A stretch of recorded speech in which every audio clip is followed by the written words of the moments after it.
There you go. All right. Chatterbox 47. You are not the father.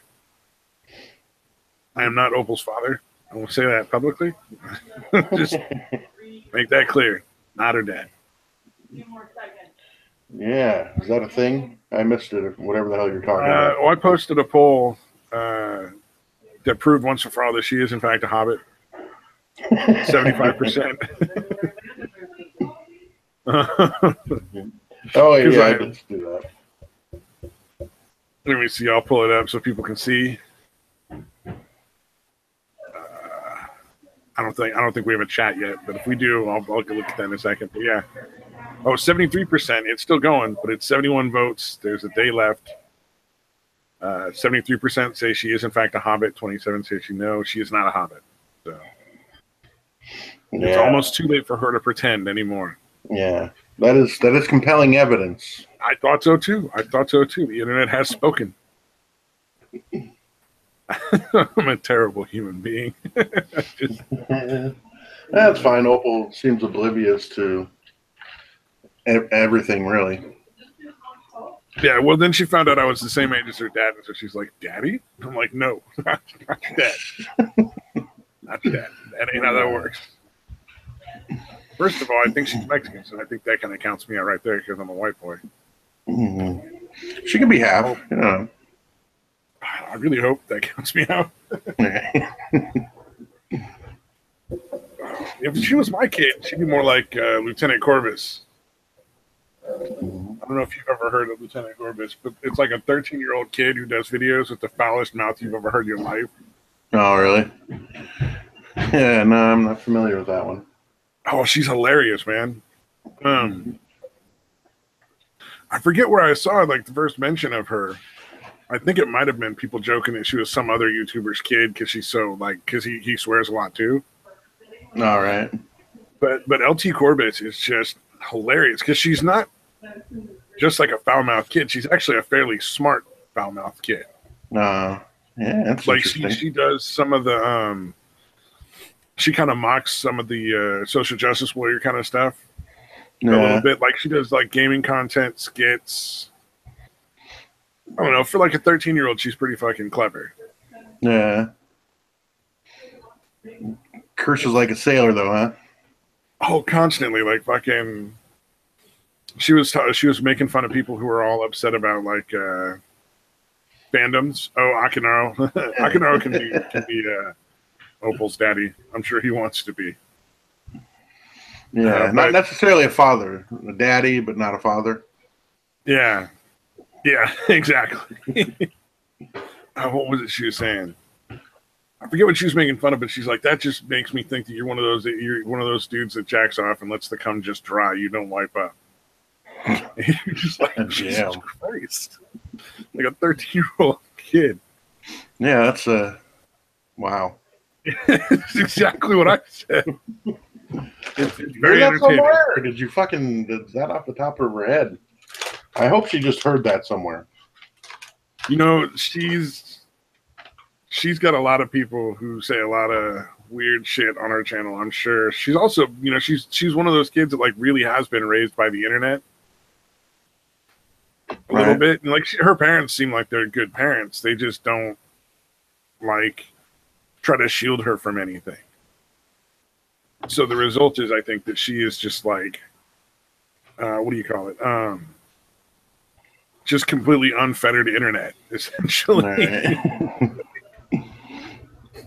It's pretty good. It's pretty entertaining. You watch a few videos and then I'm done for like a month though. So I mean, to be fair. Yeah, that's crazy. Yeah, for someone that young, because that's my son's age, dude. I can't imagine like him. You know, he's a smart kid, but yeah, I can't imagine. Dude, he's literally never fucking said a curse word, dude. She started, I want to say, when she was like 11. I think she's been going for 2 years. Has a fairly good-sized YouTube channel. That's crazy. Like 300,000 or 400,000 subs. Yeah, crazy. It's pretty intense. I think at 12 she started making fun of the feminists. Yeah, that's pretty crazy. That's pretty cool to be that recognize that that's bullshit like that young. That's pretty good. To me, it gives me just a little bit of hope for the future whenever I see one of her videos. Oh, Akino says she would be my princess. I would put her in a room, give her anything she want, and then I would finger her so I would break my hand. I presume he's talking about Opal. I really hope he's talking about Opal. Right. Just say it. Oh man! Oh, this is some funny shit that's been all over Twitter. I thought was pretty crazy. Yeah. All right, real quick before you do that, I'm gonna send a link to Mama. Cool. Oh yeah, send the link, man. Go send away. All right. I'm sending it. Hey, Mama, join us if you can. If not, I expect a formal apology. LOL. You guys are fucking apologizing. All right, there we go. Cool. Okay, go ahead. Sorry. Oh yeah. No, so this has been on a bunch of different Twitter things. Let's make clear this is just a random college newspaper, but it amazes me that it's been allowed to be published. I mean, talk about blatant fucking straight racism. I mean, there's just... Yeah, it's really fucking bizarre, dude. And, it's like, no, we gotta settle the score because white people were fucking racist for forever. So we gotta even it out or something. It's gonna backlash, man. Like at a certain point, like this level of hate is gonna backlash to the point where they just start fucking wiping out neighborhoods and shit. Right. It scares me a little bit. Yeah, no, it's really bizarre. Because when it first started, I think myself and most white people just kind of laughed it off. You know what I mean? Yeah. Well, but then it's getting more and more brazen. Well, yeah, it's getting more and more brazen, but it's like these people aren't growing out of it. It doesn't seem like. Right. Yeah. Yeah. Like usually this kind of stupid bullshit, like you get fucking over it. Like you hit like 19 or 20 and you're like, oh God, what was I thinking? Yeah, like these kids seem to be getting more and more firmly cemented, and I kind of worry that colleges are at this point just indoctrination factories and not colleges. No, absolutely, man. No, it's well, again, there's a shitload of professors that are professed Marxists, which to me is a reason they should be fired. Yeah. Like I don't have an objection to people teaching about different things. Like you should learn about Marxism in school. But I have an objection with you having teachers that have an objection, a stated objective of converting your kids to that belief. Yeah. And whatever they're doing, they must be doing it on an emotional level. It has to be. That's the only way you get that level of indoctrination. Yeah, exactly. Yeah, they're not teaching it logically. They're fucking with kids' emotions to really brainwash them effectively. Because it seems to be working really goddamn well. Oh, I can. Hey, you got the chat on the screen. Yeah, any girl that is between 12 and 16, I can do exceptions for 89. Come on, man.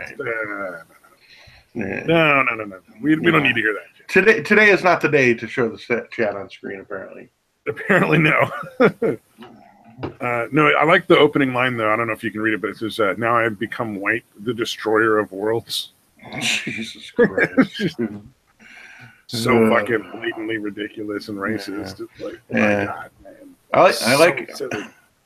I like how they co-opted the John Lennon, Yoko Ono, "War is over if you want it" thing, dude.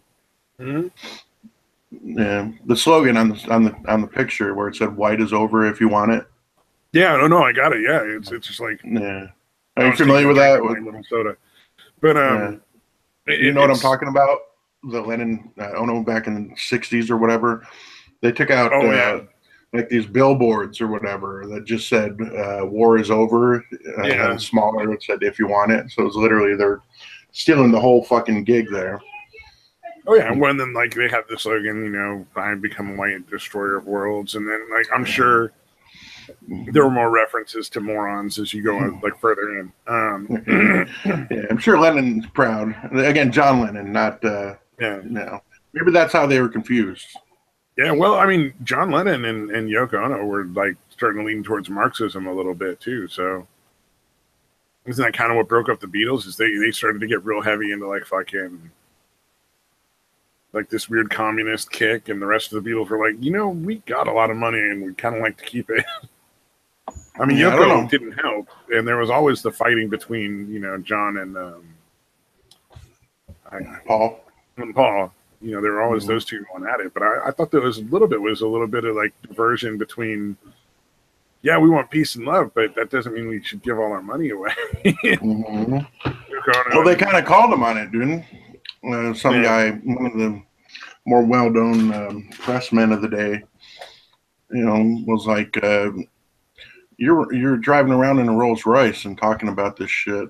Like what? Why don't you give up your fucking Rolls Royce if you're that serious about it? And then apparently the other guy had a Rolls Royce too, and he's like, "I'll give up mine when you give up yours." Yeah. Like, I like a lot of Lennon's shit, but that would not be one of the. You know what I mean? Musically, man, the Beatles are unstoppable, but that doesn't mean their politics are great. Yeah, exactly. Like, Yoko was a fucking lunatic, dude. Still is. That bitch is crazy. Have you seen her like do like the? There was a performance where somebody else is singing, and it's like a song that's really well known, and this guy's singing his song that like everybody likes. And then every once in a while, she just pops in with, yeah, it's just like random screaming and shit. Yeah, it's weird. And everybody just kind of look at her side-eyed like, what is this bitch doing? Yeah, it's like, okay, explain yourself, because it seems like you're just doing something just to do it. Yeah. It does not seem to be a fucking message behind it, so you're going to have to explain what the fuck you're doing. But it was in the middle of like a live performance, so nobody could fucking stop. Right. Yeah, well, no, that's what they did. They fucking put out a record together where there's a lot of that shit, just fucking screaming and fucking, like, what the fuck are you doing, dude? I think I can has a point. She is like a fucking witch. It's like looking at the devil. Man. I thought the funniest thing I think that fucking Lennon and Yoko ever did were like the love-ins, I think they called it. Bed-in. Oh, bed-in. Yeah, where they would just lay in bed somewhere for like a couple of days. Like that was some sort of fucking protest. It's like, no, dude, you're just really lazy. Yeah. Yeah, you're not accomplishing anything. Yeah, you're doing the least possible to prove a point, and the least possible is you literally just laying in bed, you fucking cunt. Yeah, it's incredibly narcissistic. Like, you know what I mean? Like they're trying to act like they're fucking doing something, but they had press with them around the clock, basically, for the whole week or whatever. People like, probably bringing them meals and shit. Like parting away like their fucking little waste bin or whatever, like they're fucking peeing in or whatever. Yeah, they're fucking. It's incredibly self-indulgent, but they're trying to pretend like they're doing some great message for humanity. Yeah. Oh yeah. Oh yeah, for sure, man. Oh, you know who did? Who launched a forum? Mm-hmm. That would be awful if everybody got on and was honest at the end. Mm-hmm. What do you got, Mr. Joe Biden? Oh, jeez. Conversation about the future of the middle class. Yeah. How about a conversation about creeping around fucking the other senators' wives and daughters? Any conversation about that on this forum? I don't know. Let's see. I don't think it's open any topics yet, but I think as soon as it does, it's going to go straight to hell. All right. Yeah. So can you actually submit topics? Because I want to submit that one, dude.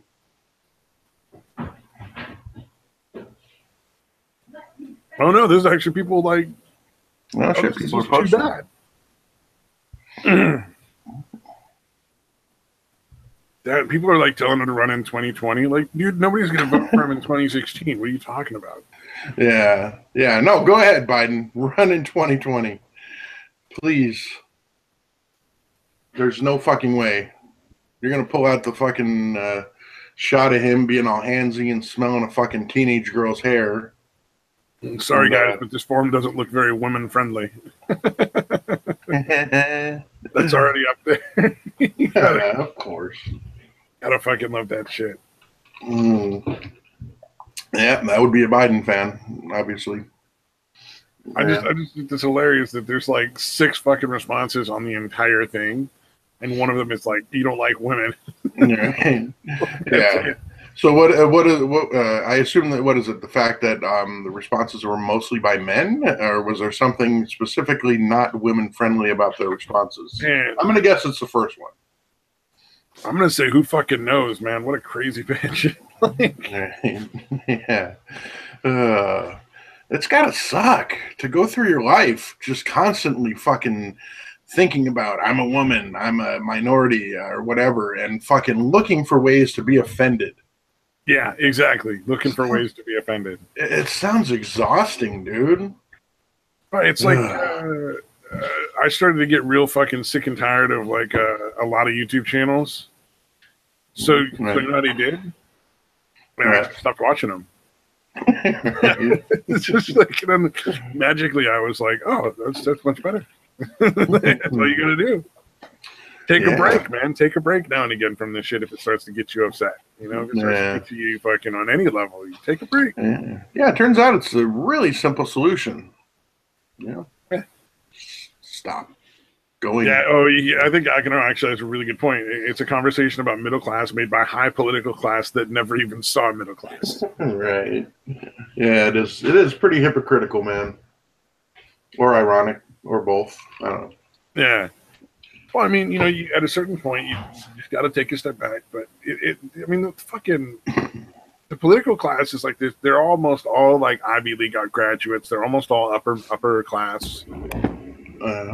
Sort of like money, the lower end of upper class. It's usually related in some way, shape, or form to old money. Yeah. And it tends to be like families of people that keep going into politics. I mean, it's just like, God damn. Yeah, it's gotten really to become a really septic environment, dude. Just inbred to an extent, not physically, obviously, but like just the fact that there's so many fucking kids of former politicians or whatever. People that haven't. Chelsea's getting into politics right now, and like I'm sure George Bush's kids are going to get into politics, and you know all the Bush cousins or whatever at this point. Like now that they're like the next generation. I want to see George W.'s daughters get into politics. Those chicks are nuts.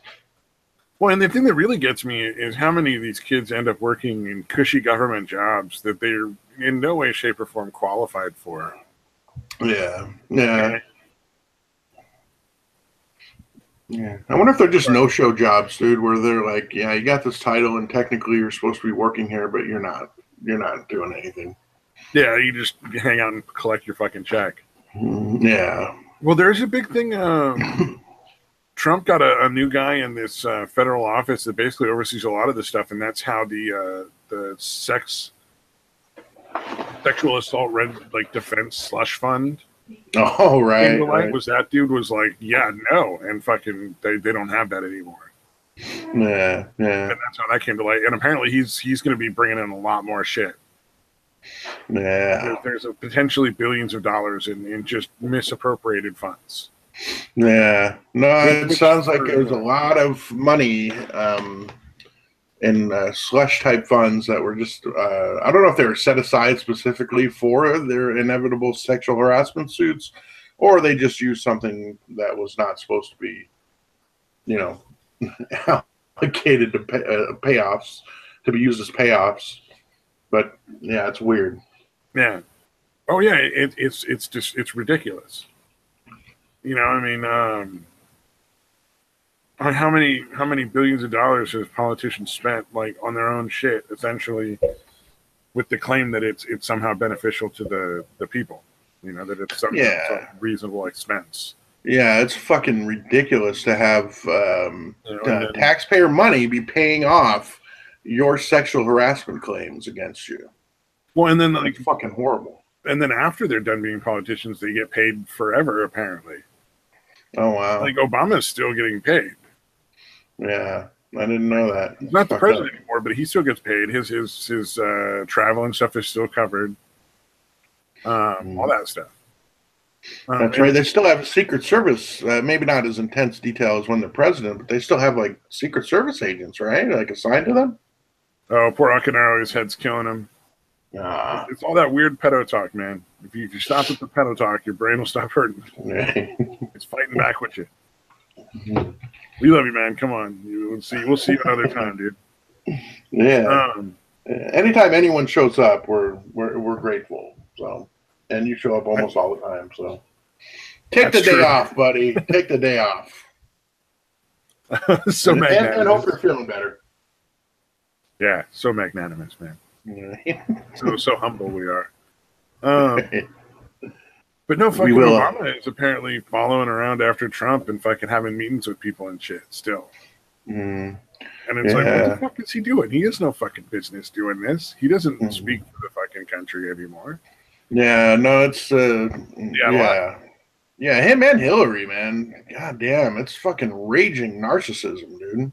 Yeah, neither of them has any business. Like this is like unprecedented. Usually the losers and the ex-presidents go off and they're just quiet for like the 4 years. Right. You know, they just retire somewhere and do their thing, whether it just be going back to being a senator or whatever. They don't interfere. Right. Not these two. This constant badgering and harassment is fucking out of line. Yeah, and it's I don't know if they realize that it's really having a negative impact on the Democrats, on the leftists, dude. Yeah, it's making them look real bad. Especially Hillary. They want to fucking disown her at this point. You know what I mean? Or if they're wise, most of them do. I think some of them think they're gonna win, like Pocahontas. You know, I think it's a good thing. I'm sure. That was my favorite fucking thing. That he called Elizabeth Warren Pocahontas. And you know what's so funny is everybody's all mad about that. You know who's not mad about it? The actual Indians think it's funny. Right. Well, yeah, she's the one that's claiming she's part Native American, right? Yeah. And she's totally full of shit. And she's been called on it numerous times. People are like, "You're a fucking liar." Yeah, that's fucking hilarious, dude. That is a fucking grade A troll right there, dude. Well, and they're looking at her right now for some. So they're checking into her funding because she's got about $16 million in assets, but her wages only explain about $9 million.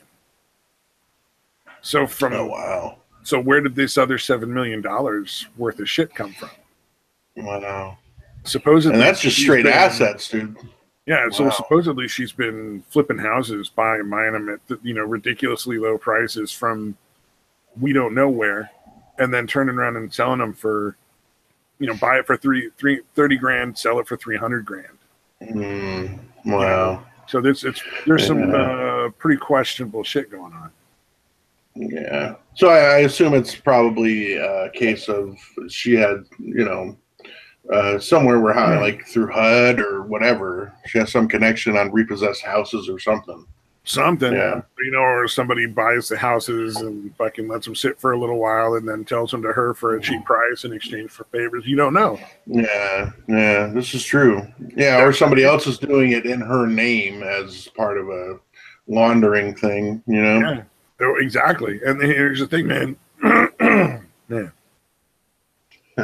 Sooner or later, this weird mild cold has got to fucking end. I mean, it's been like 2 weeks. Dude, I hate when that fucking lingers like that, dude. Yeah, it's the worst. Irritating, dude. Yeah. Oh, yesterday I woke up and I fucking had to actually use my inhaler, which I haven't used in like 6 months, just to fucking get the airways open so I could cough up the phlegm.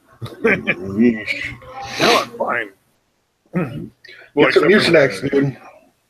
Mucinex works wonders, dude. Get a phlegm breakup. Oh, I have to do that. Yeah. Yeah, Mucinex and drink the water like it says, dude. Drink a lot of water. Oh, yeah. Yeah. I was amazed at how well that shit worked, dude. When I did it, like, you expect medication to help, but, like, I was like, holy shit, I can't believe that worked that well, that fast. Yeah. Well, I mean, I have to drink a lot of water every day anyway because some of the, like, the blood pressure medication takes water out of your kidneys or some shit. All right. So you feel like you're dehydrated a lot. So you have to drink a ton of water. I got you don't have to, but you want to. And I almost don't drink anything. Like, water is my main thing. I have a glass of juice with a meal, but other than that, I'm drinking water like all day. So nice. I love water. I really like water. Yeah, I went to the doctor. For some reason, dude, despite my horrific health and my world class high cholesterol levels, my blood pressure is like great. I don't know how that happens, Oh, that's but weird. like, yeah, like again, I don't know what I can't imagine it's gotten better, but like, I think it was like probably 6 or 7 years ago the first time the last time I had my cholesterol checked, but it was like 582 or something like that. Like ridiculously high. But I know both my cholesterols were both low, and they didn't like it. Mm. So yeah, that was the other thing. Was low, but my regular bad cholesterol was also low. So like they were both well below.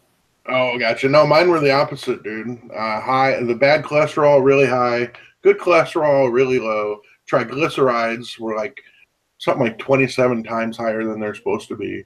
Oh, my triglycerides were like right on. They weren't too high or low. Yeah, I remember mine. It was something like it's supposed to be below 150, and mine was at like 2100 or something. Like it was ridiculous how high it was. And yet, again, I somehow don't have high blood pressure. You know, that's 100 pounds overweight, all that shit. Blood pressure perfect. I fucking quit smoking 2 years ago. My blood pressure has been skyrocketing ever since. Oh wow! All right, well I better not quit then. Yeah, I mean, there are times when I'm like, man, maybe I should start smoking again. But then cancer runs in my dad's side of the family, and that don't seem like a great plan. Yeah, definitely not. And all the work I put into quitting the one time, I don't know if I want to try to do that like again. So it's like if I start again, I don't know that I would really want to stop. Yeah, I'm gonna have to recommend you don't do that. Yeah, because I think maybe when I'm like 60, 65, 67 or something like that, I'll fucking start smoking again. Right. Like at that point, fuck it. Yeah. At that point, you're like, fuck it. I kind of want to speed up my death at this point. Fuck this shit. Hey, Mad Metal Man says smoking has benefits. Mm-hmm. Actually, for a lot of psych medications, like the really heavy duty psych medications, it can mitigate some of the side effects. That's crazy. The negative side effects can be helped by smoking. Wow. Is it the nicotine, or like, do they know what it is that mitigates the side effects? I don't know. I think they're not really entirely sure. They just know it works. Weird side factor to that. There is a lower incidence of cancer in mental health clients in general, despite there being a substantially higher incidence of them smoking. Yeah. Yeah, it probably is the fact that most of us just kind of tamp down our crazy and don't let it out, and their crazy is out in the open. They're kind of wild and free with it, so they don't get cancerous. Yeah, or I don't know. I honestly think mindset has something to do with cancer. I mean, not everybody. Obviously, there's genetics and shit like that, but I really think there's something to the thing where like your mindset kind of can influence you. Their health, their fucking state of mind, man. Depression tends to have people tend to be more sick more often when they're depressed than when they're not. So it's not entirely, it's not total woo woo horse shit. There is some fucking basis for what you're saying. Yeah. And I also know like that there's a lot of situations where like you'll have two people with the same kind of injuries and one person dies, the other one doesn't. And it really does come down to willpower for a lot of those things. Yeah. It's crazy. Yeah. Well, yeah, smoking, the one thing smoking does is it fucking makes you not have to eat as much. That's for sure. Right. Yep. Doesn't stop me, but most normal people. Yeah. Yeah, for me it was good. Like I used to smoke in lieu of eating a lot. That was probably one of the things why I'm a little heavier now again, and I need to get back onto the lower weights. Yeah, I need to start getting back to the gym. Yep. Yeah. So I was doing good for a while there, and then all of a sudden, it's easy to fall back out of it. Like once you get in the routine, you kind of get into it for a little while, but then after a bit, after like a month or month and a half, whatever, it starts getting harder to maintain it. Oh yeah. Well, it's easy when you get the initial benefits, and then when you start to plateau and you need to either up the intensity or do more of it to keep Yeah. getting more benefits, it starts to be harder to get, to get that fucking oomph behind. Yeah. Yep. But I need, yeah. At my age, dude, I really can't be fucking around anymore. Like, I really can't keep being overweight for this long. Yeah. No. Yeah. No. I totally get what you're saying.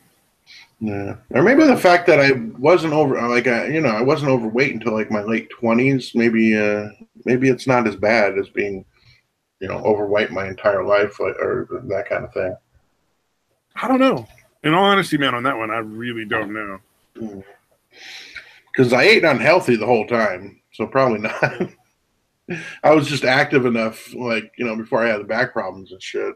It's I like played basketball constantly, or I was active enough to still stay in shape, even eating like shit. yeah. But It's like my yeah, little brother was in super good shape all through high school, and now he's definitely getting fat. yeah, yeah. No, it was definitely, like I said, as soon as I got to the point where, because again, like I said, I used to play basketball for just hours at the fucking time, on playgrounds and shit. And when it got to the point where, playing basketball, like my back would be sore for like a few days. Like I would have, like it would fuck with how I walked. And it got to the point where I could play like maybe once a week because I'd be fucked up for like a week, just from playing one time. And I just, eventually had to just cut it out altogether. Yeah. Mm-hmm. Yep. You got to be careful. Yeah. Sucks having a bad back. Yep. Oh, I'm right there with you, man. All right. Yeah. Let's move on to something less depressing here. So this is a Minecraft YouTuber with over 600,000 subs, has inappropriate relationships with the underage fans. Yeah. Less depressing.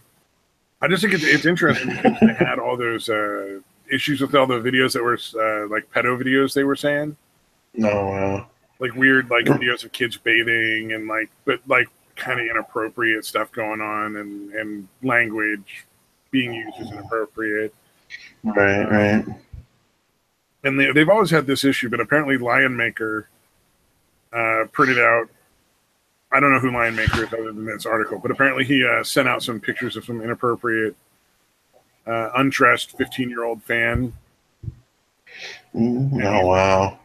Getting sexual with a lot of underage kids. Oh, Jesus. How old is... Telling them not to fucking telling them to get on Skype and not to tell their parents and shit, like weird shit. Yeah. Wow. How old's this guy? Does it say? Obviously, he's an adult. I think in his 30s. Okay, yeah, that's fucking... Oh, he's 27. Yeah. He's from... he's Belgian-based Minecrafter. Oh, wow. Well, the thing is, man, there's for Minecraft channels, there's probably 100, 200 at least of big channels. Right. Yeah, like at least 100,000 subs. Yeah.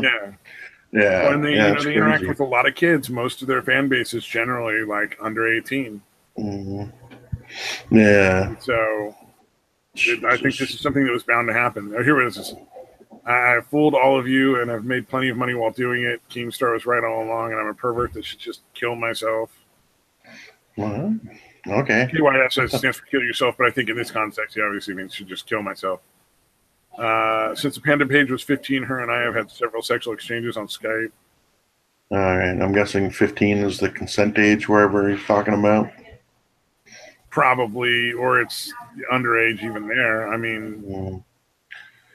Yeah, that's fucking creepy. Else. And if 30 and 15 is pretty creepy no matter who you are, really. Yeah, this is true. Yeah, I just thought I'd share that just because it was a little weird one. Like, why would you proudly announce that shit? You know what I mean? Like, yeah, it does seem like a weird thing to announce. Like, be proud of it, but you don't have to announce it to anybody through fucking Twitter or whatever. And then here's one that I never knew before, but I wonder. Morgan Freeman had an affair with his grandchild before her death.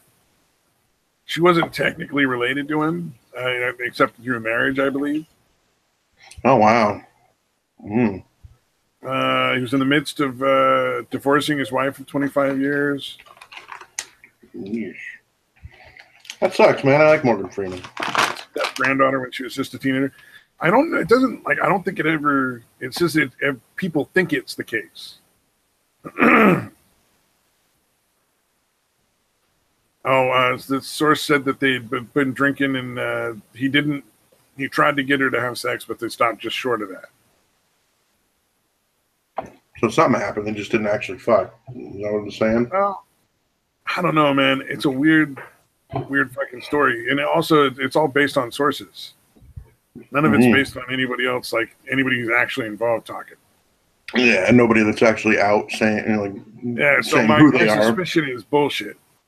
Yeah. I'm gonna say bullshit. Because Morgan Freeman that article a little better, but I was just like, I gotta fucking bring that one up because that's crazy shit. Yeah, I wouldn't be surprised if the left try to take Freeman down because he has definitely rejected the ID politics on many occasions. Oh, you know what? That might be. Yeah, you might be right. Yeah, you remember him talking? I think it was on 60 Minutes or whatever, where he just kind of went off on the whole idea of this fucking the ID politics and shit. Oh yeah, well he's the one that was like, do you want a Jewish History Month? The guy's like, no. Yeah. He's like, well, why would I want a Black History Month? Yeah, he's like, American history is Black history. Yeah. Mad Mental Man, I'm waiting for the Tom Hanks allegations. Wait, you're gonna be waiting a while. Tom Hanks, I think, is genuinely one of the nicest guys in Hollywood. Yeah. Although again, I watched him sit down on Kevin Pollak's show, and Kevin Pollak's show is just fucking barely a show. And talk with Kevin Pollak for like 2 hours, and not once did he get because even I'm sure as good of an actor as he could have pretended to be somebody else for 2 hours, but honestly, I think something would have slipped. But he was just he loves acting. He's like, I got into this out of luck. I'm one of the luckiest people on the planet. I'm so happy that I'm here, and I'm just having a great time. Yeah, this is the whole thing. Yeah, no, there's a few. They're not all fucking raging shitbags, dude. Michael Keaton seems like a pretty decent guy. I heard him on the podcast with Mark Maron a while back. He seems like a pretty genuine dude. Yeah, they're out there. They're not all fucking assholes. Although to be fair, Tom Hanks drinks PBR. You would not expect that. That's his beer of choice, man. He sat down with 2 of them. Wow. And in 2 hours, he drank both those beers and then got a third. Yeah. So clearly he is a fan. I thought that was like surprising. I'm like, man, that mofo's rich as hell. Yeah, he can drink fucking any kind of fucking ridiculously priced imported shit. Oh, Keaton apparently can be bitchy, Mad says. It wouldn't surprise me. I could see, I think. Well, everybody can be bitchy. Like, who is genuinely nice all the time and never gets irritated at anything? Yeah. Oh, God, yeah, that'd be weird. Yeah. That would be freakish. Yeah, I find people like that suspicious, to be honest with you. It's fucked up. It's really fucked up. I don't like Bunty King. Yeah. I don't fucking trust it. I think he's full of shit. Too smooth. Too nice. Too smooth. Yeah, it seems practiced. Like it doesn't seem genuine. Totally genuine to me. Yeah, Mad Metal says Hollywood bitchy, not always. I know what you're saying. Yeah, yeah, I don't know. Fucking Bunny King just comes off as way too nice. Yeah. Like I feel like at some point he's slapped somebody around, like his girlfriend or something. Yeah. Again, these are all just feelings and suspicions, no proof, obviously, at all. But yeah, no, but it's weird. Like I had when I was working for Verizon, we had a guy. Well, for a while, the store was fucking getting like people were pissed off at the store for some reason. They were like shooting out the windows and shit. Like it was pretty fucking nuts. Overnight, not while people were in there, not during business hours. At least that's sorry. That's a minor detail I probably should throw in there. Yeah. But so we had like a guy, like a security guy there all the time, and it was this young kid. He was from, I can't remember where he was from in South America, but he was from some South American countries, and he was the nicest fucking dude, like just super fucking friendly, like a really fucking good dude. And me and one of the girls that worked there were like, dude, he's done some fucked up shit, I bet. Yep. Like I find that suspicious how nice that fucking guy is. Yeah, like it's fucked up. Like, it's a fucked up attitude. Yeah, it's a fucked up attitude, man. But man, just what's wrong? It's a lack of trust, man. Now you give me somebody who's bitter and fucking has all that like experience to be bitter with, and they can tell you some fucked up stories and shit. Like that's a person you can trust. Right. Yeah, that's genuine. Know where they're coming from. Yeah. That's genuine. Yeah. But there's people who are just like everything is fucking sunshine and peaches. I don't know about that shit right there. Yeah, I want to hear you bitch a little bit. Occasionally, like not all the fucking time, but I want to. Again, that's like you said with Bunty King. It seems practiced. It seems too controlled, not genuine. Again, obviously, like you said, it could be completely wrong. Obviously, but that's the feeling I get too. Ooh, I mean, Mossad don't fuck around. Madman, one of the nicest people he knows is ex-Mossad. I'm like, yeah, they don't fuck around. Right. Yeah, I was just like, yeah, sorry to interrupt. Just like ex-Mossad. I'm like, oh shit, that ain't a joke. Yeah, exactly. Yeah, that dude's been through some shit. He's done some shit. Yeah. Oh, see, I got a couple of silly stories to go with here too. I'm trying to decide. Here was a funny one that I thought was pretty fucking funny. This one was just straight ridiculous. I think you'll get a kick out of it. Wait, did I not share that all the way? I don't see anything yet. Oh, here it comes. It's coming. Oh, there we go. New study finds straight men in bromances often kiss and cuddle. Yeah, that's not true. That's just not true. Who the fuck is doing this shit? Well, and they were in-depth questions to 30 British undergrad sports students to try and, so really not even like 30. Wow, but 15 friends, 15 friends. Yeah, 15 friend groups, pairs, whatever. And my guess is that they specifically singled out dudes that were clearly gay or were like not really all the way there yet, but like on the way to being gay. Bisexual or whatever. Yeah, that's some bullshit. I've had plenty of dudes that I've had, really enjoyed my time with them. Nothing like that ever fucking happened. Never had any desire to do anything like that. The closest ever would be like you're doing something with a friend or whatever, and like you end up having a crash, and there's like one bed, so you go opposites. Right. Like one guy with his head on one side, the other guy on the other side of the bed with his head the other way. Yeah, feet to head, basically head to feet. Yeah, whatever. Yeah. Like that's the closest I can think of. Although I never cuddling involved.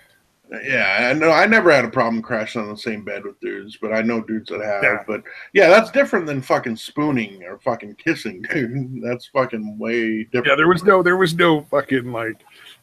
Nobody was waking up cuddled up to each other, big spoon, little spoon shit, Yeah.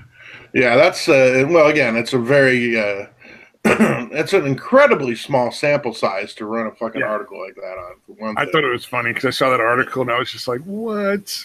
Yeah, that seems propaganda-ish to me. That seems like trying to make everybody gay or something. Like it seems weird. I don't even understand it, man. Like, what's the point?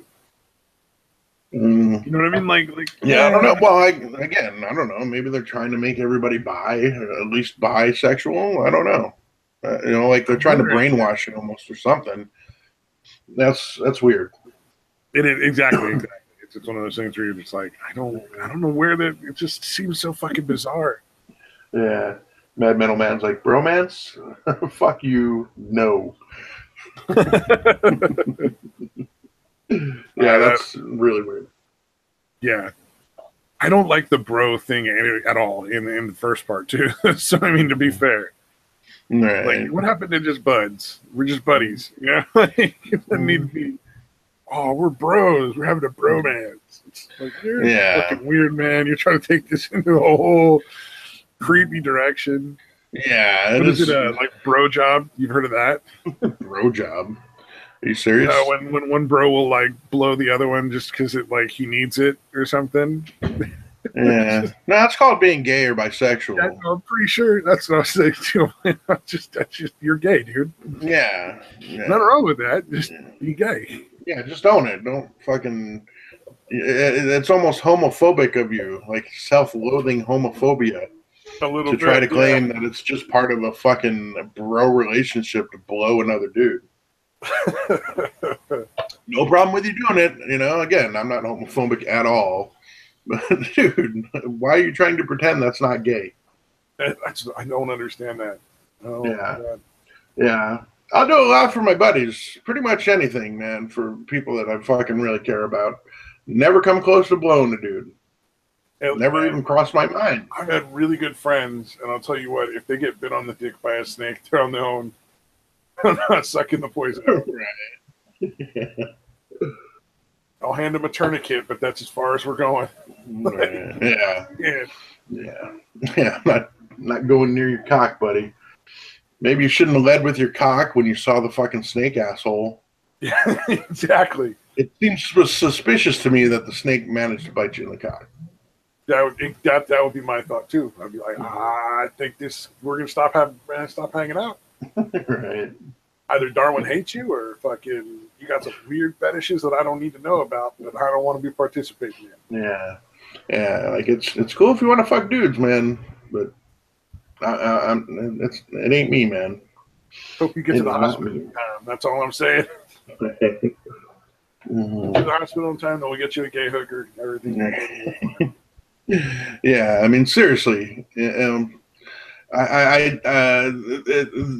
odds of somebody getting bit on the dick it's like completely accidentally is pretty astronomical, I think.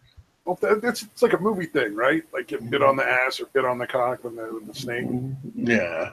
They go off to go to the bathroom in the fucking... Yeah, it's almost always your fucking legs or your arms or, maybe your head. Yeah, it's not going to be your cock, dude. Unless they found the gay snake. Yeah, unless you're doing like in the what was it? One of the Jackass movies, they did that where the dude was sticking his cock into a fucking thing with a snake, and like it had a little fucking like mouse thing over it, like it was supposed to be over his cock. Oh, that's got really, really stupid. Yeah, it is. It was actually kind of funny, but yeah, really. Well, of course, ridiculous. It's funny. I'm just saying, like, obviously, it's funny to watch because it's not like they didn't know that was going to go wrong. It's just fucking dumb. Yeah. No, it's dumb for that dude to do it. Absolutely. That's fucking hilarious. Good Lord. Yeah, some of the shit they did, man. Yeah, although some of the shit they did was genius, dude. It really was. It was really fucking. Was there one where like the guy kept sticking a car up his asshole? Sticking a car? Yeah, like a toy car. Oh yeah, like a Matchbox car. Not like a whole car, obviously. Yeah. And then they ended up having to go to like the fucking emergency room proctologist to get it taken out. Like they had to actually go to a legit proctologist to get it out. And they were like, no, it's just part of a film or something. The guy's like, look, whatever, man, I don't judge. I ask no questions, and please don't volunteer any more information. Yeah. He's like, look, I just, this is my job. I just, people put things there, and I got to take it out sometimes. So that's all we really get into. But he was just like, but on the other hand, let me just make sure you're clear. Like, this is really unhealthy. This could potentially be dangerous. You could die from this. Yeah, I'm going to go ahead and recommend you stop shoving shit up your ass. Well, he's saying you should just stick with sex toys. You probably shouldn't just start putting weirder and weirder stuff up. It's not going to end well. Yeah, something that you definitely, if you got to stick shit up there, make sure it's something that you can easily get back out. Or no cars, no gerbils, none of that shit. Well, it's designed for it, so you're not going to end up with like lacerations or something. It might be bleeding without you knowing. Yeah, yeah. No hamsters. Yeah. Hashtag no hamsters. Thank you, Matt. Yeah. Oh man. So for all you kids out there, yeah, be safe when you're shoving shit up your ass. Make it like a sex toy, like fucking your toothbrush or something.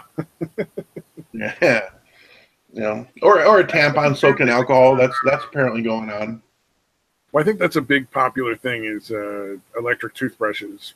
Girls use those for vibrator kind of thing. Oh, gotcha. Why don't you just get a vibrator?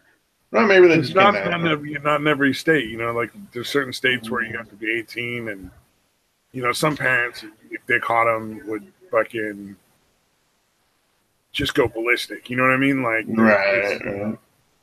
Yeah, dude, I want that. I want a state to ban electric toothbrushes for that reason. I want that to happen. What?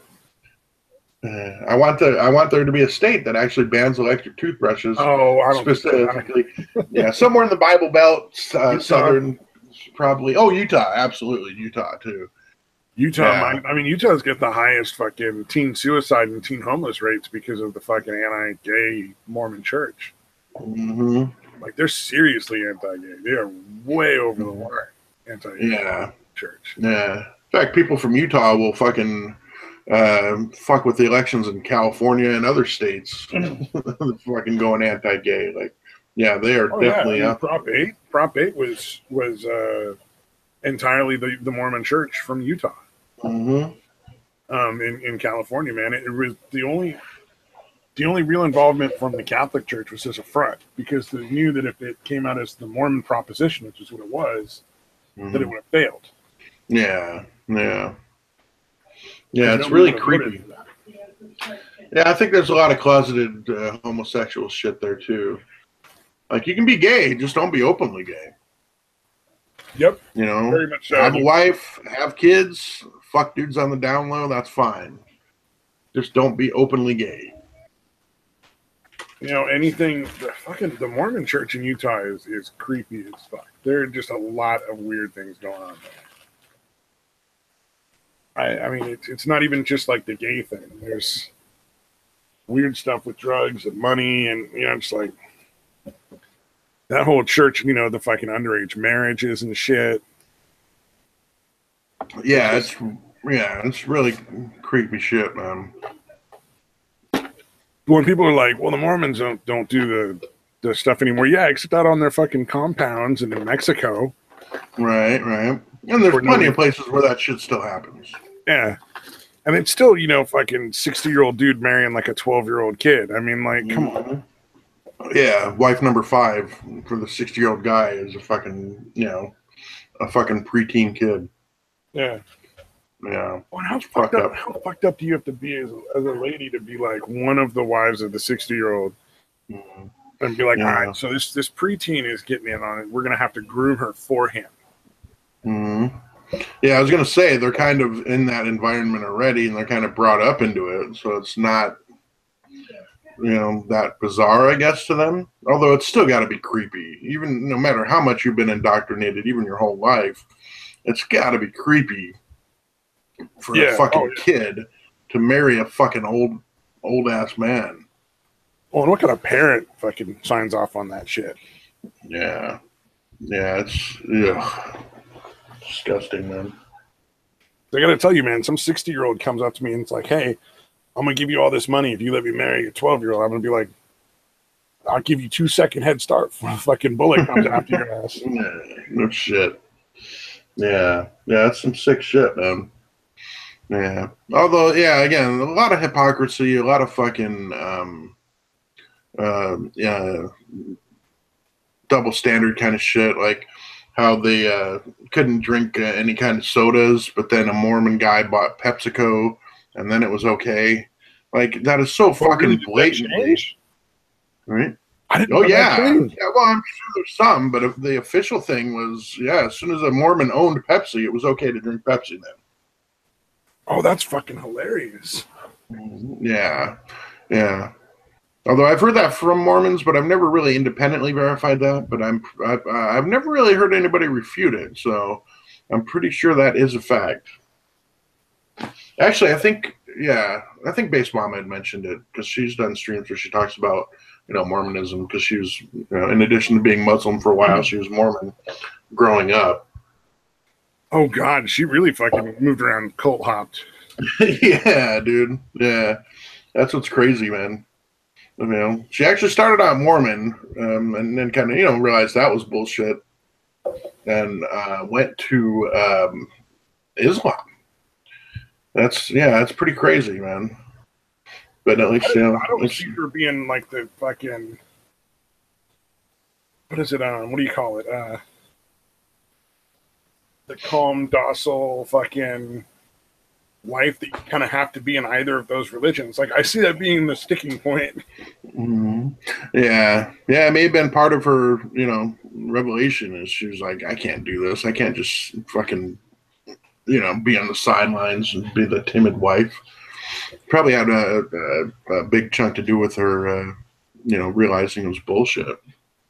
Yeah. I don't know that. I'm just again speculating. But I wonder if maybe like the Muslim was partially just to piss off the Mormon family.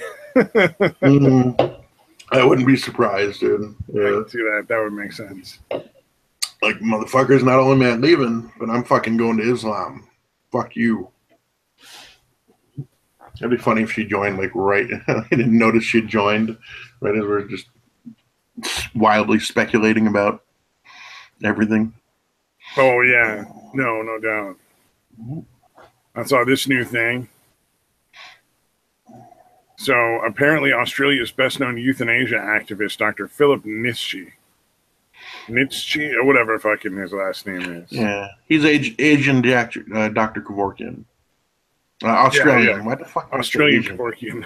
What the fuck is wrong with me? And it sounds like a German name, to be honest. I don't know where you got Asian. Yeah, I didn't. I meant to say Australian, dude. God, I could have just said Austrian. At least that would have been somewhat understandable. But I went with Asian. Right, sorry, go ahead. Essentially, the way the thing works is you get in the capsule, it dumps liquid nitrogen, and that rapidly drops the oxygen level, causing you to suffocate within a few moments. Right. But you would feel sleepy and go to sleep. It wouldn't be like a painful thing. No, it wouldn't be like gasping and suffering and all that. Yeah. Well, that's nice. Yeah. And because it doesn't use any sort of like restricted drugs or anything else, it's legally. It's legal apparently in Australia. I don't know if it's legal. It's not legal in the U.S. because suicide is illegal in the U.S. Wow. But the way the top part here, this pops off as a coffin. The base can be reused, and you just put a new top part on.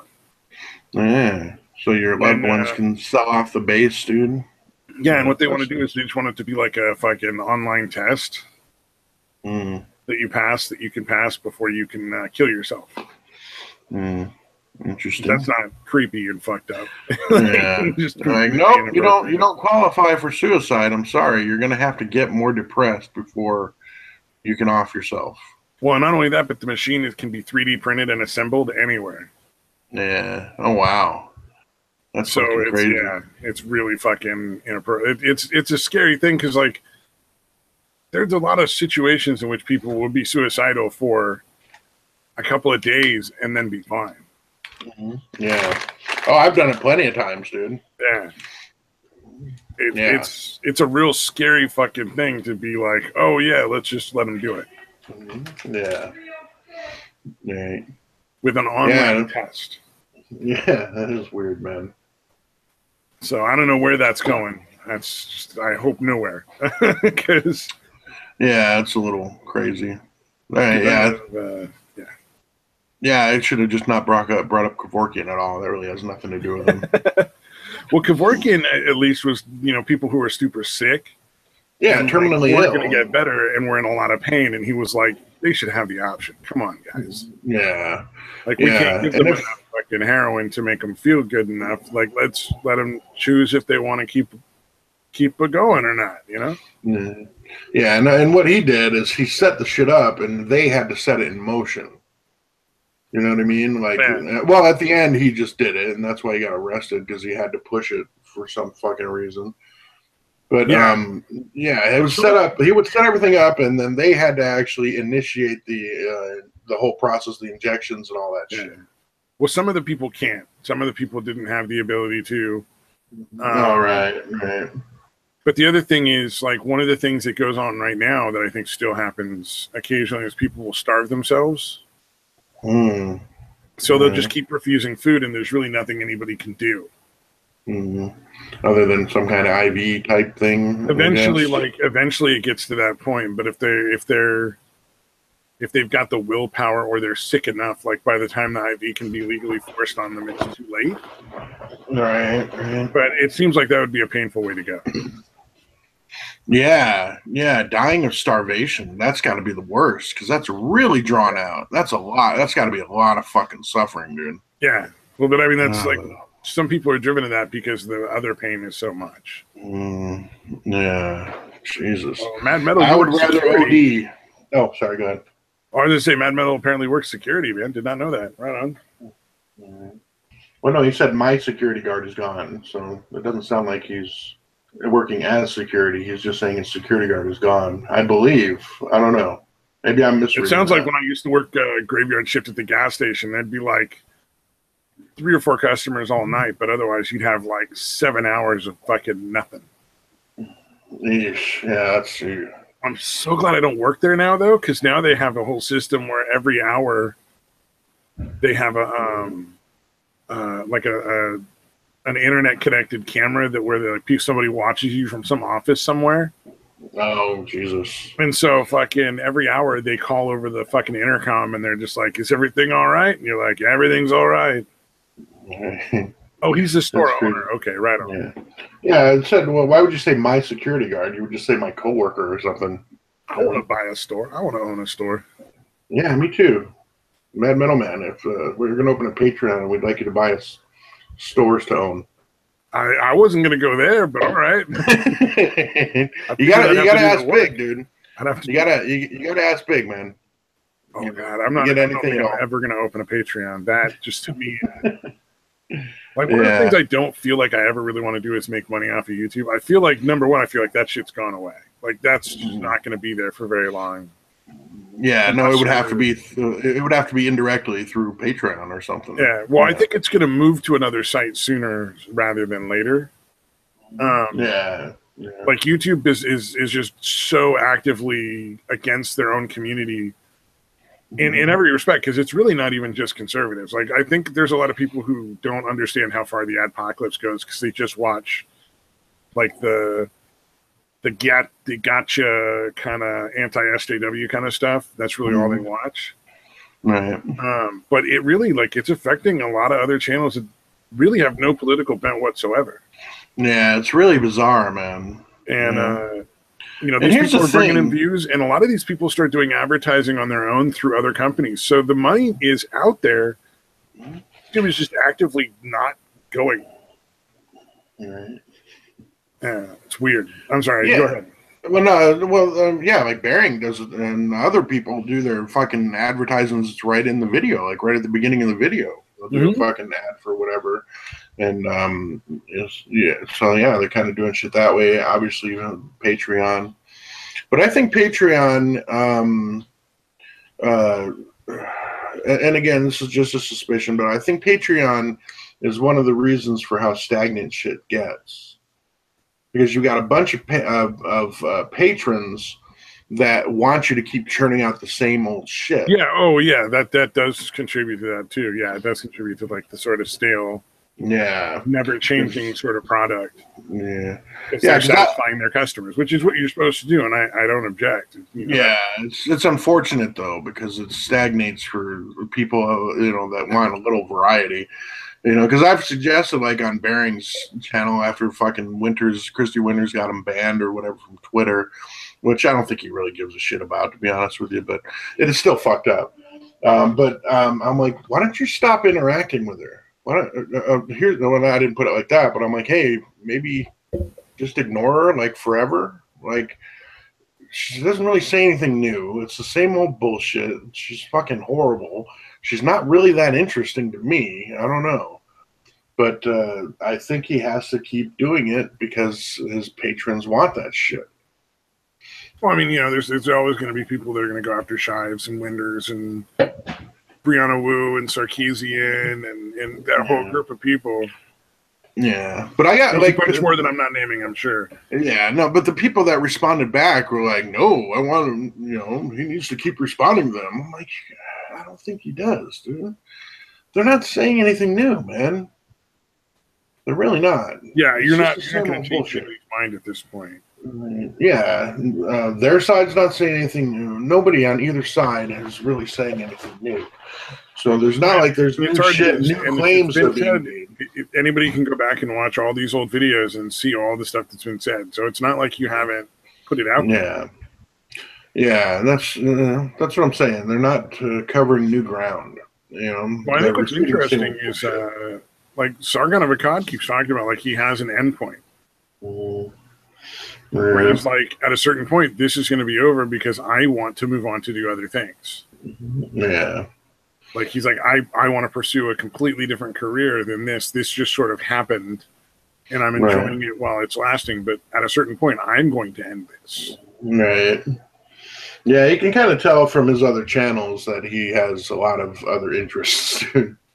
Yeah. Well, he's very intellectual. He's very much one of those, like, he could be like a college professor somewhere kind of people.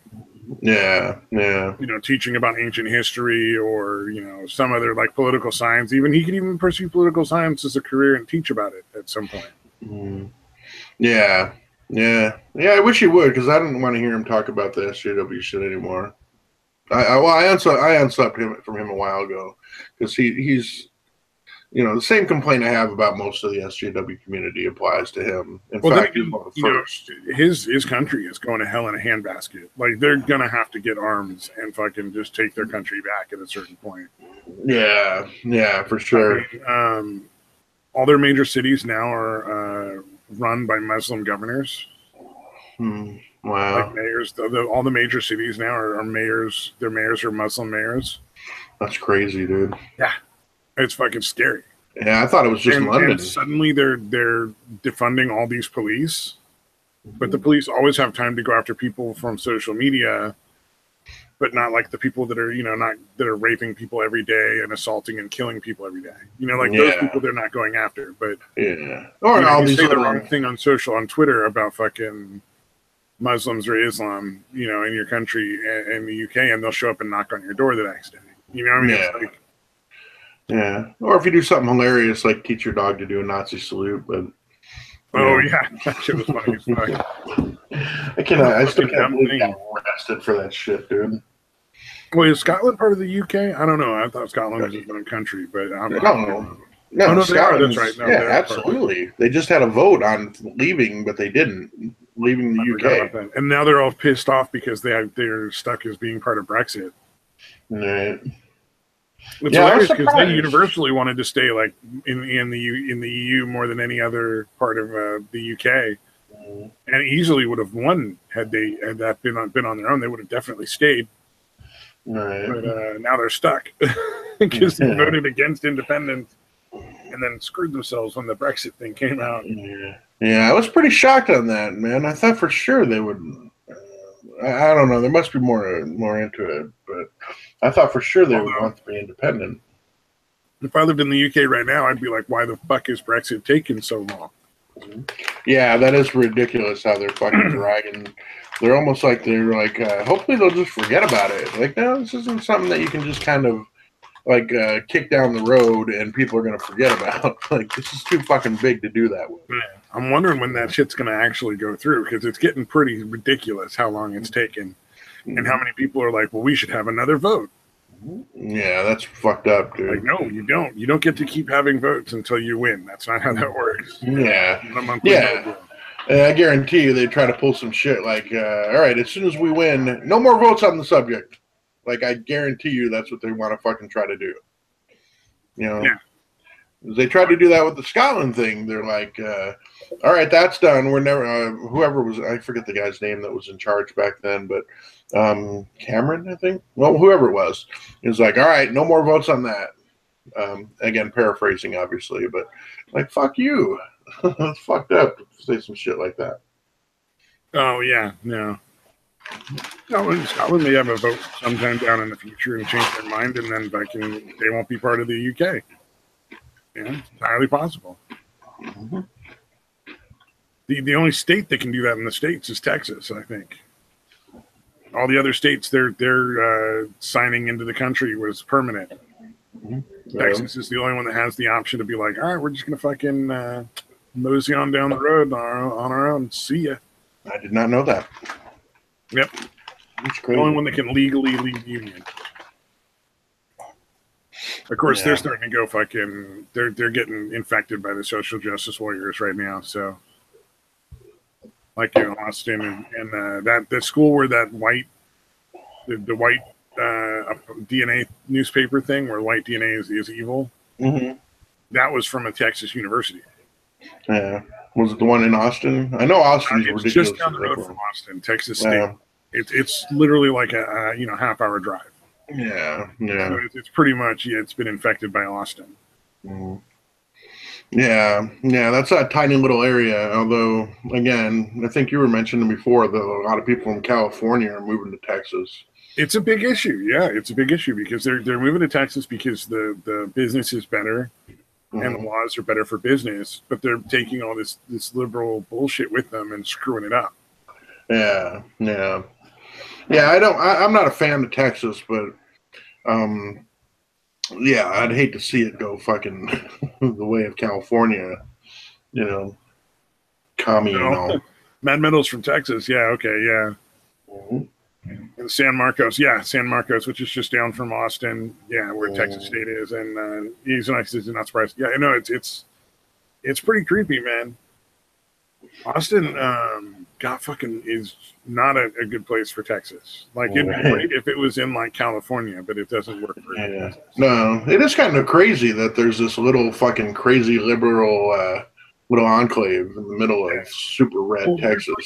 One of the biggest things in Austin is some fucking crazy hobo who just goes around in like a thong. Oh wow! And nothing else all the time, and then people just have to buy him drinks because that's what you do.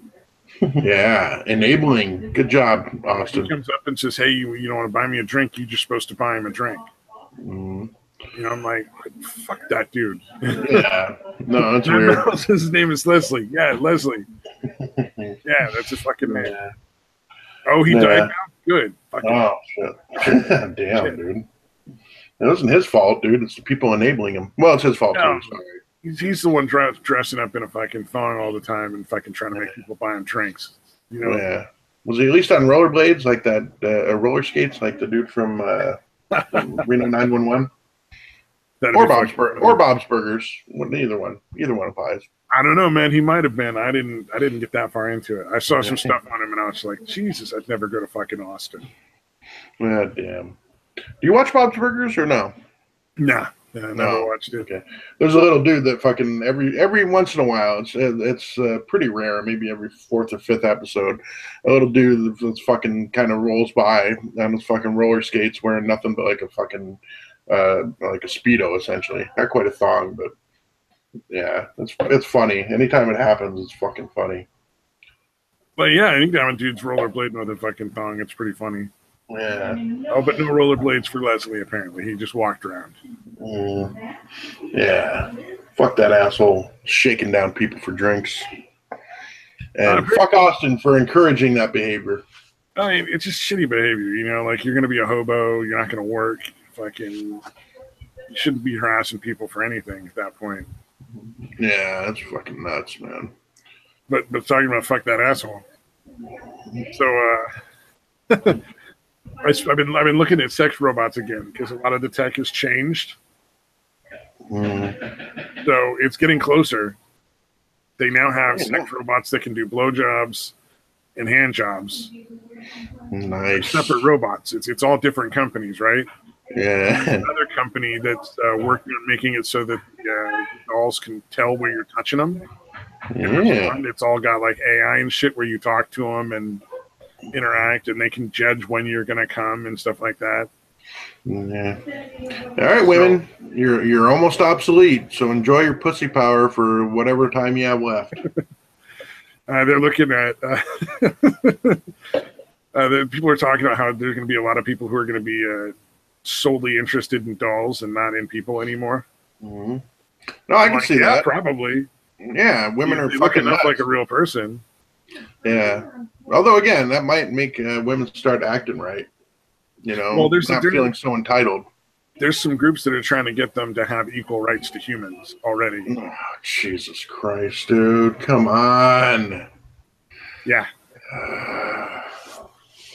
I assume that's women that want to have. Yes, it is. Yeah. So you're looking at probably.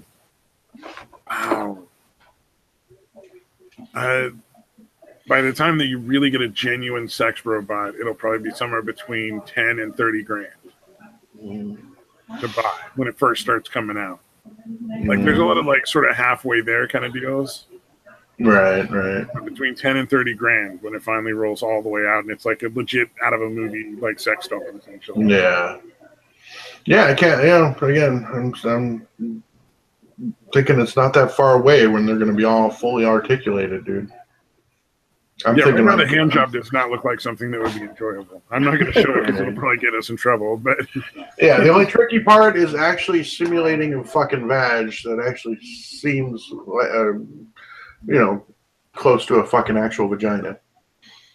Yeah. Once that's done, fucking women are done, dude. Well, now to be fair, if there are people. Oh, sorry. Yawn caught me in the middle of that fucking sentence out of nowhere.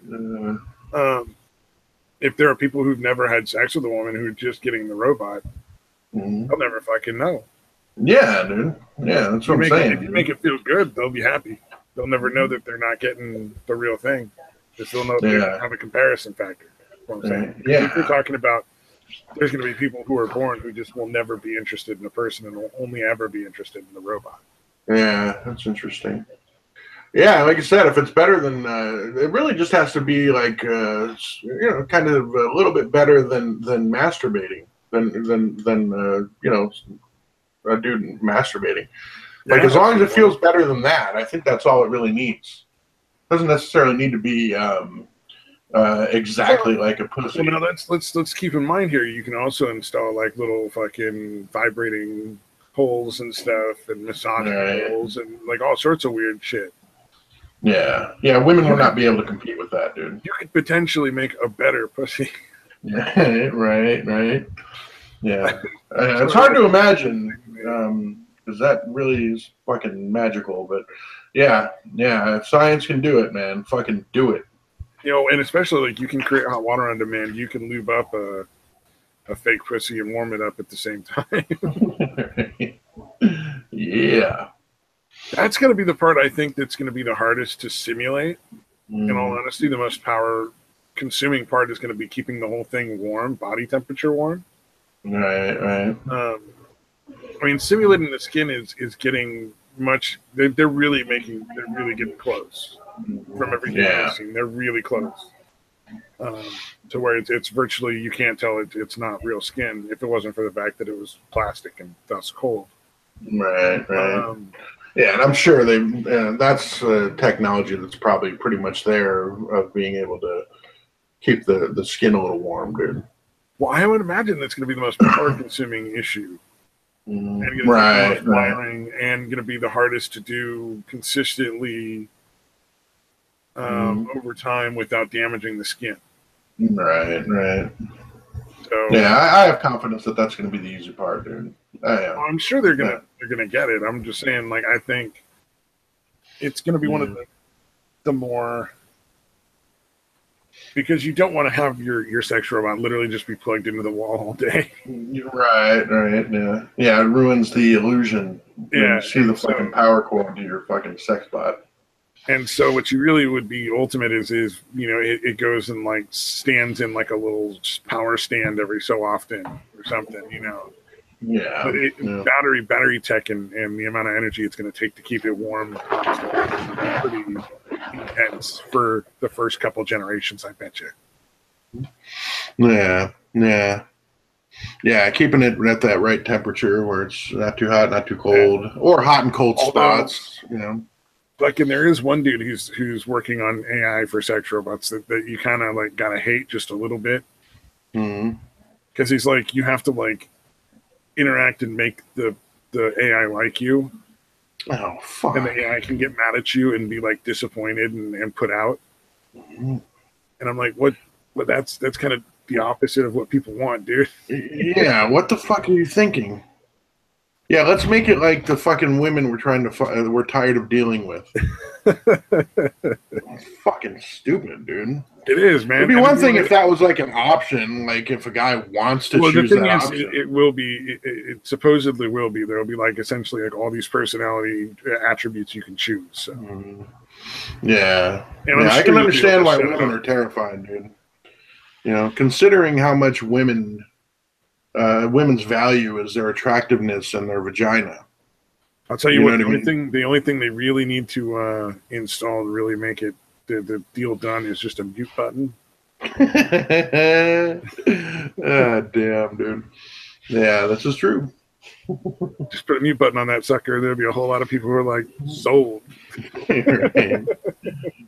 Shit. I'm waiting to see like the relationships where like it's like a dude and a girl who are like married or like they've been married for like 20 years and he's like, so I bought this sex robot. Like, I'm not cheating, so bitch can't take my money. Go fuck my robot. This does not violate the prenup. Yeah. And it should be said, they are working on male sex robots as well.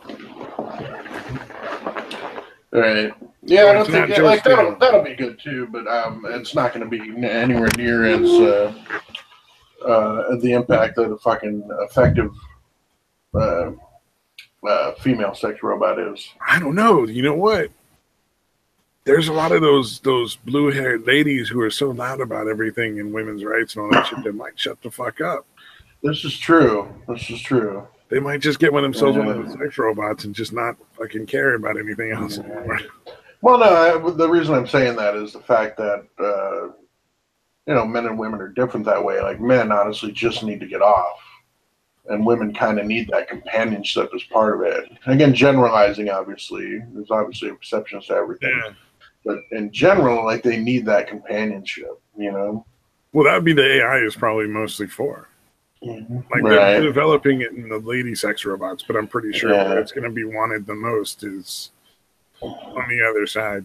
Yeah. Well, yeah, no, I mean, guys need it a little bit, but it doesn't. I think women need more of the AI to be effective. And to be fair, the most that they've got right now, I was watching some videos on it, is like you just touch the sex robot certain places and it says, "Ooh, I like that." Yeah, that's and pretty basic. In a weird, creepy way. Yeah, they'll get there. And again, I don't think it's going to take them that long. I'm thinking like a decade. Yeah, that's what I'm figuring. Yeah. We just got to make it 10 more years. Right. Oh, damn. Time to start saving up now. So, if you want to set that sex robot fund up in your bank, this is the time to do it. Yeah.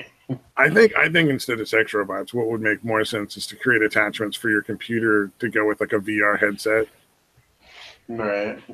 Like just create like gloves that stimulate the hand in certain ways that makes it feel like you're touching certain things, and then just like a fucking weird thing you strap onto your waist that goes over your dick, and or just having the sex robot but being able to put a VR headset, so when you're looking through the headset you see an actual chick, but you're actually able to feel the form.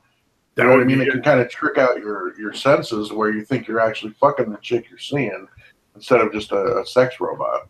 That's one way to go. Yeah, that's interesting. Yeah, it seems like that would be more effective. We're way too into this.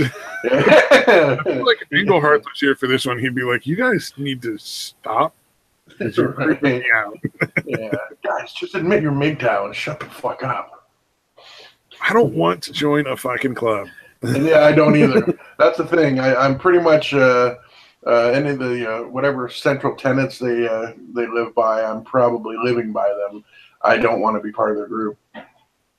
Well, see, my thing is, I'm not against being in a relationship. I'm just not in one right now, but I'm not unhappy about it. It's not the same thing, I think. Yeah, I have no interest in it. I really don't. I have considered my cock retired for a few years now. So you're more MGTOW than I am. I'm more like just like I'm just cool with what I'm at. Right. You're just not actively seeking. You're just like, yeah, I got you. Yeah. Well, I got shit I got to work on myself, get myself back in fucking good health and all that shit too. Yeah, no, it would be different if I didn't seem to be attracted to fucking lunatics. But I'm looking back through my track history there. There does seem to be a pattern of me being attracted to damaged women. Hey, so that's a big part of it, honestly. You're good at something, play it. Right. Yeah. Mad Metal wants to know if we're talking about like sex robots like Whitest Kids or Rick and Morty. Yeah, Raising Gazorpazorp. Yeah. Did you see that? You probably never saw that one. It was basically a Morty one. I saw the Whitest Kids and that was just a robot banging like a washing machine. No. And that shit was funny as fuck. Yeah. No, basically there's an episode of Rick and Morty where essentially there's a planet where the fucking women rule and the fucking men are just like degenerate fucking like beasts. But they basically, to continue the species or whatever, they have these sex robots that would go out, and the fucking Neanderthal guys would, like monster guys, would fuck them, and then it would take their sperm, and that's how they propagated the species or whatever. Oh, that's like funny. Yeah, the joke was because Morty got one. Like there was one of those sex robots in some fucking shop somewhere, and he ends up buying it and fucking it constantly, and again ends up like a fucking half Morty, half Gazorpazorp kid pops out. Oh, half Gazorpazorp. Yeah. It's pretty good. Honestly, not one of the best episodes, but it's still pretty good. It was all right. Sounds like it's got a pretty feminist bent on it. No, it was weird. I just watched really bizarre yesterday. It was all right, but man, it ended like super fast. Yeah, what was it again? I'm sorry. Justice League. Oh, okay. I gotcha. Like it was a good movie, but like it kind of like spent all this time at the build-up, and then the end was kind of fucking short. That's crazy. Like, it could have been a little more intense of a combat. Yeah, it's almost like they dragged out the beginning too much, and then they're like, all right, let's just end it quick. Like, no, drag out the battle, fuckers. If they cut like a lot of the useless build-up in the beginning, and it wouldn't have been as bad it wouldn't have felt like as short of an ending. No, gotcha. Or they could have added another 15 minutes to the end to really kind of just make it a little more crazy and intense, I think. Yeah, that's one thing you shouldn't be cutting short is the fucking climactic fight scene, dude. You got to really fucking drag that shit out. Once Superman comes back, it's all over. Spoiler alert, like nobody knew Superman was coming back to life. Yeah, shocking. Yeah. But, chat. As soon as that happened, fucking the fight was just like over. It was ridiculous. Yeah, yeah, I've heard bad things. Not a lot of people are watching it. It was a fun movie. Like, let me make clear, I enjoyed the hell out of the movie. I just kind of felt like, the ending could have been a little better, but the rest of it was super fun. Well, there was one scene where like Superman comes back and Batman gets this super gay look on his face, like he's gonna go blow him. Oh wow! And it kind of feels like it was an outtake that they just left in the movie. Like accidentally didn't edit it out, dude. That's fucking hilarious. It's not like I'm so happy my friend's alive. Like it was like, oh, my lover is returned. It was almost ecstatic. Way too happy. Yeah, that's crazy. That's funny though. Really funny because I just like for a moment you're just taken completely out of the movie and you're like, what's that? Wow. Yeah, you would think that would come up during focus testing or whatever. Like everyone watching that scene going like, hey, that's gay as fuck. Is that what you were going for? Because that shit's gay as fuck. Like that's Frodo meeting the hobbits again at the end of the movie. Jesus. Oh my God, dude. Yeah, let's put it in slow I don't motion know, and man. drag it out for half an hour. Yeah, I love the, again, obviously I love the Lord of the Rings movies, but yeah, that last half hour slow mo fucking scene, I was like, dude, enough. 10 endings. Yeah, you could have squeezed in the fucking Sauron Wormtooth Shire shit into the time you're wasting on this fucking bullshit. I still remember sitting in the theater through the end of it because I didn't realize that they'd taken out the whole fucking Return to the Shire. Yeah, yeah. And sitting through that whole 10, 15 fucking endings at the end of the movie going, Jesus fucking Christ, when are they going to end it? Yeah. I haven't seen it yet, and I'm just like, what is going on? Is this are there hidden cameras? Is it a joke? Yeah, this is the fake ending to get your fucked up reaction of exactly. Yeah, why did you do that fucking long ass slow mo thing when again, you could have squeezed in, even if you rushed it. I'd been okay, even if you rushed the whole thing. Show Saruman fucked up the Shire and that it needed to be rebuilt and that they revolted and all the shit that happened. Anybody that hasn't read the books, there's a really good story about that in the book that they fucking completely ignored. Yeah. And where the fuck was Tom Bombadil, dude? Nowhere in any of them. God damn it, it's bullshit. Oh well. Sorry, that was a joke, dude. Oh, they even in The Hobbit, they fucking added in Legolas in this big long fucking 20-minute scene in the river. Yeah. Like in the book, they literally just get in the barrels and ride the river to the place. Nobody's like really all that put out by it. Yeah, it's just a quick but in the fucking thing movie, that they had to do to roll in. Fucking Legolas is riding the barrels and fucking protecting them from orcs and goblins on all sides all the way down the river. Oh, Jesus, dude. All right, we got to work Orlando Bloom in somewhere. Pretty much. That's exactly what happened. They were like, and then he keeps showing up. Yeah. Which I like the character. Actually, I'm okay with Orlando Bloom, but that's weird that they just cram it in there like that.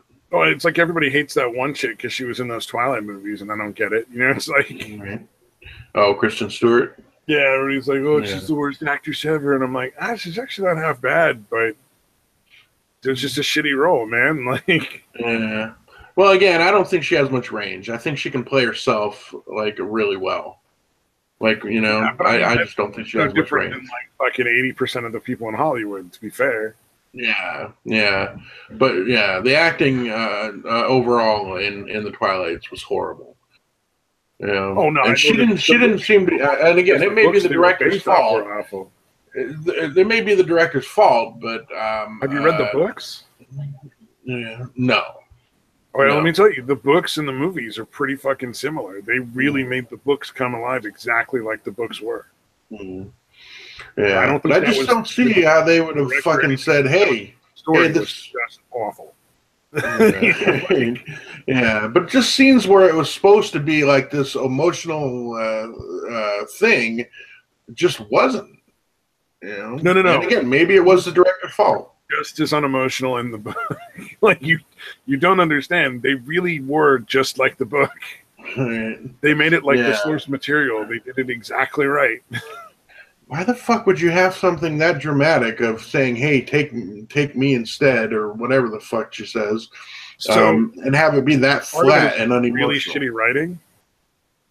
Mm-hmm. Part of it is just really, really terrible writing, and the other part of it is it's a standard trope in romance novels. In romance novels, the main characters are always kind of bland. Mm-hmm. And it's intended that you put yourself in their place, essentially. Like it's so that you can. Yeah. So if you differentiate and actually flesh out the character, then it's harder for people to identify and put them in that place, put themselves in place. And it's just a standard for pretty much any romance novel. Like that's how it works. That's how it sells good. That's why I'm saying like that book was exactly like the movie. They did it exactly the right. I think I read. Because I'm always like you should try at least to read something before you like hate it and join into like all the crowd. They're like, oh, it's terrible, but I've never actually read it. Mm-hmm. Yeah, so no, I never read it. And it was in my best interest. Through the third book. I read the first two and then halfway through the third before I couldn't do it anymore. Finally had to tap out. Had to tap out. No, it's just like, nope, it's just awful. Yeah, no, like I said, it would have been in my best interest. I wanted to like those. I didn't care about reading the books, but I wanted to like the movies because my fucking wife was super into it. My daughter, all that. So I had a vested interest. I wanted to like them, but they were so fucking horrible, dude. Well, and then the movies, like, did you see the very last movie? No. You know how it ends? No. Oh, this is fucking great. So, fucking in the very end of it, what happens is the little kid that she has, like, because she and the main girl and the main vampire guy end up getting pregnant and having a half vampire kid or something, which is special for whatever reason. Right. And it can telepathically communicate, so it can project thoughts. So, in order to stop the war between the two groups, the Edward Cullen's group and then the fucking bad vampire group, the vampire that can tell the future uses the kid's gift to show the head vampire of the bad vampires what would happen if the vampires went to war. But you don't know that until after the war is over, and some of them are dead, some of them are alive, like on both sides kind of thing. Oh, so it does a thing where this is what would have happened, but it didn't really. Is that what it does? At the end, they meet, and then suddenly they all clash and start fighting, and it's this crazy fucking over-the-top fight. It's actually pretty cool. And it's brutal. Like, people on both sides are dropping like flies. And then all of a sudden at the very end, when people are mourning the loss of them because the bad vampires lose altogether. Right. But they lose some of the, everybody's friends in the good vampires. Yeah. At the end, it suddenly just flashes back, and then it's just the fucking, it was all a dream, essentially. Oh, that's the worst, dude. That is fucking oh my God, I can't believe they no fucking payoff whatsoever. Yeah. So it just flashes back like, yep, that's what would happen if you go to war. Luckily, you're not going to war. The bad vampire guy goes, maybe some other time or something, and they fucking leave. That's fucking the worst. Any of those things where it was all a dream, that is so played out and so cliche. But it's the climactic fucking confrontation that the whole book series is leading to is all a dream. Yeah. You get no payoff. That's other fucking than suddenly awful. Bella and Edward get to live together forever as vampires, and the kid is going to live forever as a vampire. Once it grows up, it'll just stop aging at a certain point and live forever with them. That's awful. Yeah. That is god awful. Although it's, honestly, for a romance, kind of fitting for that series. Kind of perfect for that series. Does kind of work, yeah. Yeah. Well, and of course, the fucking werewolf kid is in love with the vampire kid, right? Yeah, the imprint thing or whatever. Yeah, I vaguely remember that. Yeah. But I think I can only get down with that.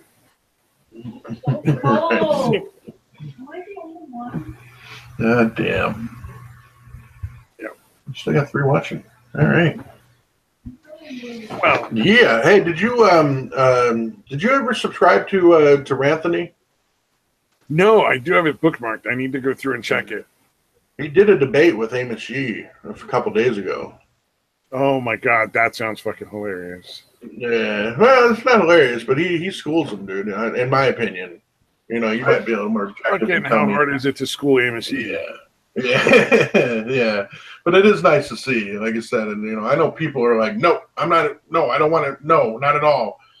Which honestly seems kind of virtual signaling to me. It really does. Like, no, everybody hates fucking pedos. You don't have to go over the top with your, I'm not even going to watch it. We really do, in my opinion, need to debunk the stupid shit. It's stupid, but again, you can't just ignore shit. Somebody needs to debunk it, and I'm glad he's doing it. And again, that was not my thought in the beginning. When Anthony first started talking about it, I was fucking pissed at him, dude. I was like, what the fuck are you talking about? What do you mean I'm as bad as Steve Shives? Fuck you. But again, and after the emotional part got over, and I'm like, fuck, he's right. You know, if we all fucking all the time say, hey, we wouldn't need free speech laws if it was just the popular okay speech that we're, it wouldn't be necessary if it was just that. So speech that you hate needs to be protected too. Well, I'd rather. Sorry, I'd rather Amos he get to fucking express what he wants verbally than fucking end up being radicalized, because that's generally what happens when you shut down topics. Yeah. Let them say their piece. Debunk them, and he stayed calm the whole time, which I found fucking amazing, dude. I could. Although I don't think you probably could, but you don't have any kids either. I think that honestly kicks it up for me. I mean, keep in mind, man, I raised my sister. Right. Yeah, that's true. Yeah, no, you'd probably be all right with it. Yeah, but I think I have an ability to turn that particular aspect off. Yeah, I can to a degree, and with most things, but that one would be tough. It's like I got family. I got family that's like Black and Mexican, and I've had people tell me some of the most abhorrent racist jokes on the planet, and I'm just like, look, I'm not really interested in hanging out with you, man. Right. But I don't turn around and be like, you're a fucking racist piece of shit. Blah, blah, blah, blah, blah. It's just like, all right, man, I don't think we can hang, because there's a difference between making a joke that's funny and a joke that's just fucking mean. Yeah, a joke where you obviously do hate that group. You're not just making fun of a stereotype or something. All it is hate. I've dealt with that more than once, because I shave my head, so people think I'm a fucking white supremacist, I guess. Yeah. Yep. But yeah, no, there's so many people that are just flat out like, again, still just rejecting it, and like not even listening to it. And you're like, dude, it's a good thing that somebody is debunking this fucking crazy shit, because for a lot of reasons, again, and then personally, I don't really think there's a whole lot of people on the fence about the subject, but maybe there is, and I'm fucking naive to it. So, it's not going to hurt debunking it. So let them fucking do it. I don't think there's a huge chance that there's going to be like suddenly like the LGBT crowd is going to have a pro-pedo group. Right. But it's not that far-fetched. Like they've gotten a lot crazier and crazier as of late with like the trans and the... Yeah. Remember last episode we were fucking... I think you flashed that one where the letters like 20 letters or something. Yeah. LGBTQIAAQQ fucking nonsense, dude. Although I do think Heart's Progress is horseshit. I think that's just a bunch of fucking trolls. Yeah. The more I hear about it, the more I think they're probably not real. They're just out there to fuck with people, and they go out and like people and shit. Like they're just assholes. I mean, that much I get. Yeah. Like fuck, dude. There's nothing you can. There's got to be some other subject you can troll people about. Why would you choose that one? It's super effective, man. Yeah. How many of the little YouTuber people have fucking devoted their fucking life to this now? Right. I mean, that is a huge fucking reaction. If you're going to troll people, that's a big reaction. That's the whole point. Yeah, that's true. I guess. Be like a fucking troll. That is pure cocaine. Dudes, Yeah, but it's not a challenge. Don't you want a little challenge when you're trolling people? Like it seems. I do. Not everybody. Some trolls just want to laugh, Yeah, they just want the reaction. They don't really care if it. I mean, there's a certain they could be legit. They legit think that they're gonna fucking get like pedophilia to be okay in society. But I think most likely it's just troll po kind of thing. Yeah, no, I think it incredibly unlikely too. But here's the thing, and this is a good point Anthony made, is you would have said the same thing about having kids take fucking hormones and start transitioning at 10 years old. True. Yeah, that's what I'm saying. 10 years ago. Yeah, exactly. They should still talk about it and debunk it. Yeah, like I said, I don't think the risk is there, but I could be wrong, so I'm glad somebody's debunking that fucking crazy ass shit. A baby can consent. It's fucking ridiculous. Yeah, that stuff is like I understand people wanting to discuss like the age of consent and like, okay, we need to figure out like better systems of rules and stuff for this. You know, for obvious reasons. You know, like some 19-year-old dude shouldn't go to jail because he had sex with his 17-year-old girlfriend. Like we all understand that that's pretty ridiculous. Yeah, yeah. But we don't want it to end up where like some 35-year-old is banging a 12-year-old and then everybody's down. You know? Like, yeah, for sure. That's not where we want to end up. Nobody rational is aiming for that as the fucking end game. So. I think the more people are willing to talk about any subject, the better it is, to be honest. Yeah, and that's the other thing is I think having that in the kind of public discourse, at least a little, helps keep parents more wary and reminded of the fact that there are pedos out there. So be careful with your fucking kids and who they fucking, interact with. Well, not to be fair, the kind of situations that aren't. So it's important to realize where the majority of that kind of abuse ends up coming from. So the majority of those kind of situations, like pedo situations where somebody is being abused, are from a family member or a friend of the family. Right. It's extremely rare that it's a stranger that they meet in like the park. Right. That's or like in a fucking bathroom at a fucking they're more likely to get struck by lightning. Right.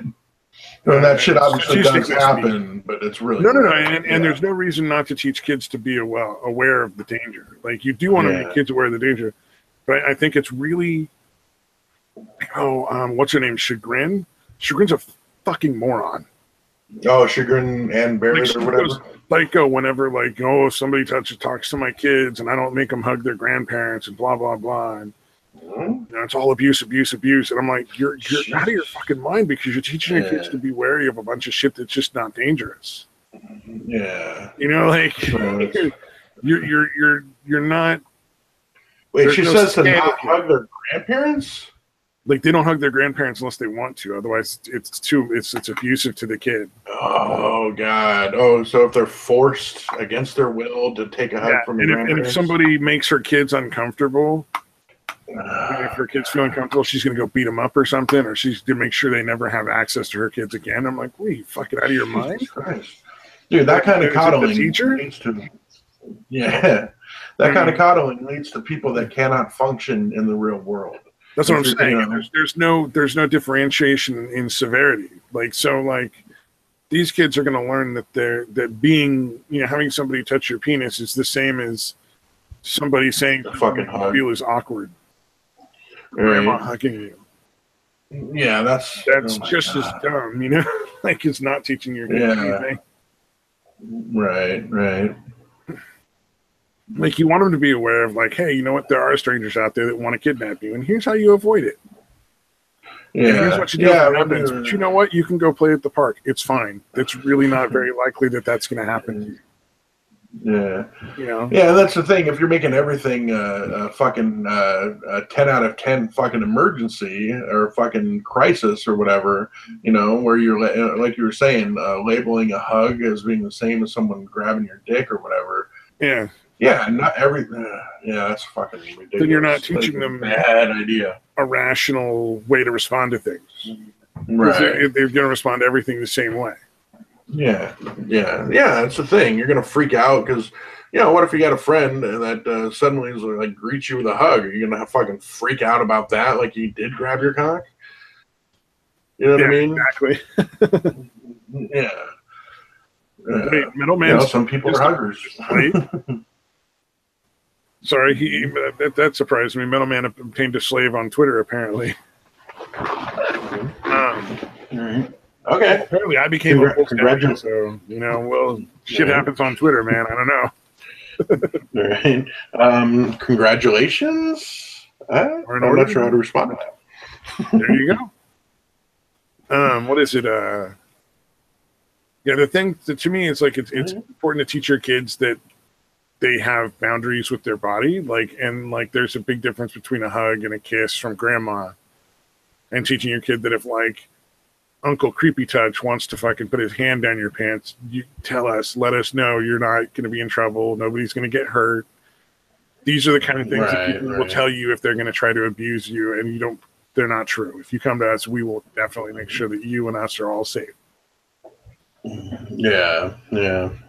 Yeah, it seems like a terrible way to raise your kid. That can you imagine how fucking hypersensitive and fucking edgy that kid would be all the time?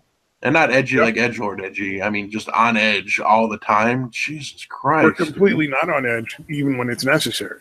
Oh yeah, that's true. The other way. True. They could be completely calm and rational in a situation where they should be freaking out. Yeah. I just because that's all the same level. Yeah. Either way, it's bad. Either way is not ideal for the kid. Yeah, Matt asked me if the title "You Are Not the Father" was a link to the Opal thing. Yeah, when I said Opal was staying, I was her daddy. Yeah. Oh, I am not Opal's father. If I was Opal's father, she'd know how to cook and drive by now for sure. There's just no fucking way I would have let that shit go. She'd know how to do something and do. She'd at least be able to cook 5 or 6 dishes. Yeah. Competently. Like she I learned that on my own, cook, honestly. but, but then again, not everybody's like that. But yeah, I taught myself to cook. But I mean, she'd be able to make like scrambled eggs, French toast, bacon. Like simple shit. I'd make sure she knew how to cook it. I'd like teach her how to make like spaghetti or something. Yeah, spaghetti, maybe a meatloaf. Some basic shit. Well, and then she'd be less stressed out because unlike her mom, I wouldn't fucking blame her I wouldn't like treat her like shit. Yeah. I haven't really followed that, dude. Apparently she's in a really fucked up situation. People are trying to get her out, right? People are trying to help her get Yeah, they're trying to help her get out. Well, then the mom and the sister fucking essentially fucking illegally got into her bank account and took her money at one point. Holy shit, dude. One of the things, so apparently her dad had her when he was like 15 or 16. So I'm guessing her mom was a similar age. Right. So I'm thinking there's a lot of projected anger and hatred towards Opal because Opal had a kid at the same age. Oh yes, this is a Mexican mom 101, dude. Yeah, and so I think that it probably Opal will be able to mature and progress a lot further in her own life. Right. If she has a situation where she's able to get out of that like hostile environment. Yeah. I think she would probably behave a lot less childishly if she wasn't. Yeah. No, like I said, that's the cycle, man. So I hope she fucking breaks the cycle, dude. Yeah. To be honest with you. I really do. Yeah. I think Opal is a genuinely decent person who's just in a really shitty situation.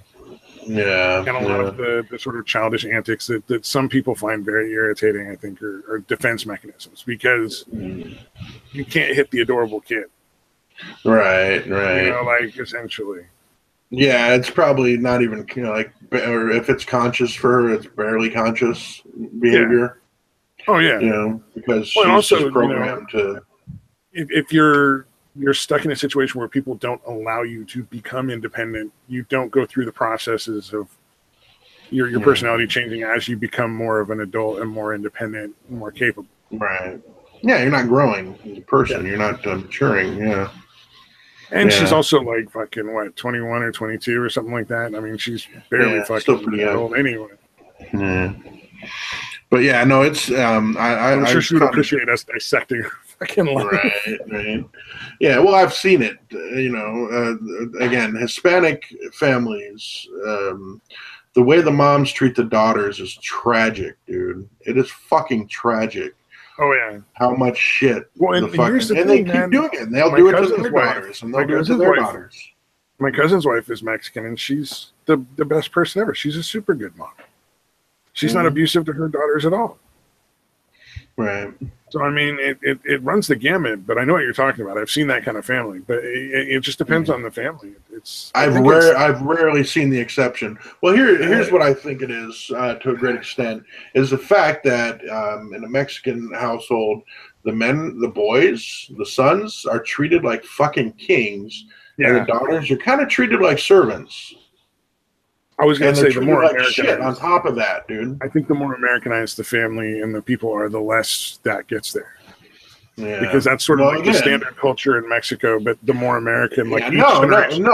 Hey, in Mexico, the shit doesn't happen. Really? In Mexico does not. No, it's not like that. Really? It's America. It's America where this happens. It's Mexicans in America where this shit happens. Did not know. Yeah, and again, obviously it happens in Mexico, but it's the exception. It's some kind of thing with the way the men are treated like kings and the women are kind of treated like, again, like servants. And in Mexico, that's kind of the culture. You combine that with, kind of coming up in that culture and also being raised in America where women are supposed to be independent and free. I think that fucks them up mentally. You know what I mean? Does that make sense, or do I need to go in more in depth on what I'm saying? I kind of get what you're saying. I didn't realize that culture didn't persist from Mexico to here. I always assumed it came from there. Yeah. And just the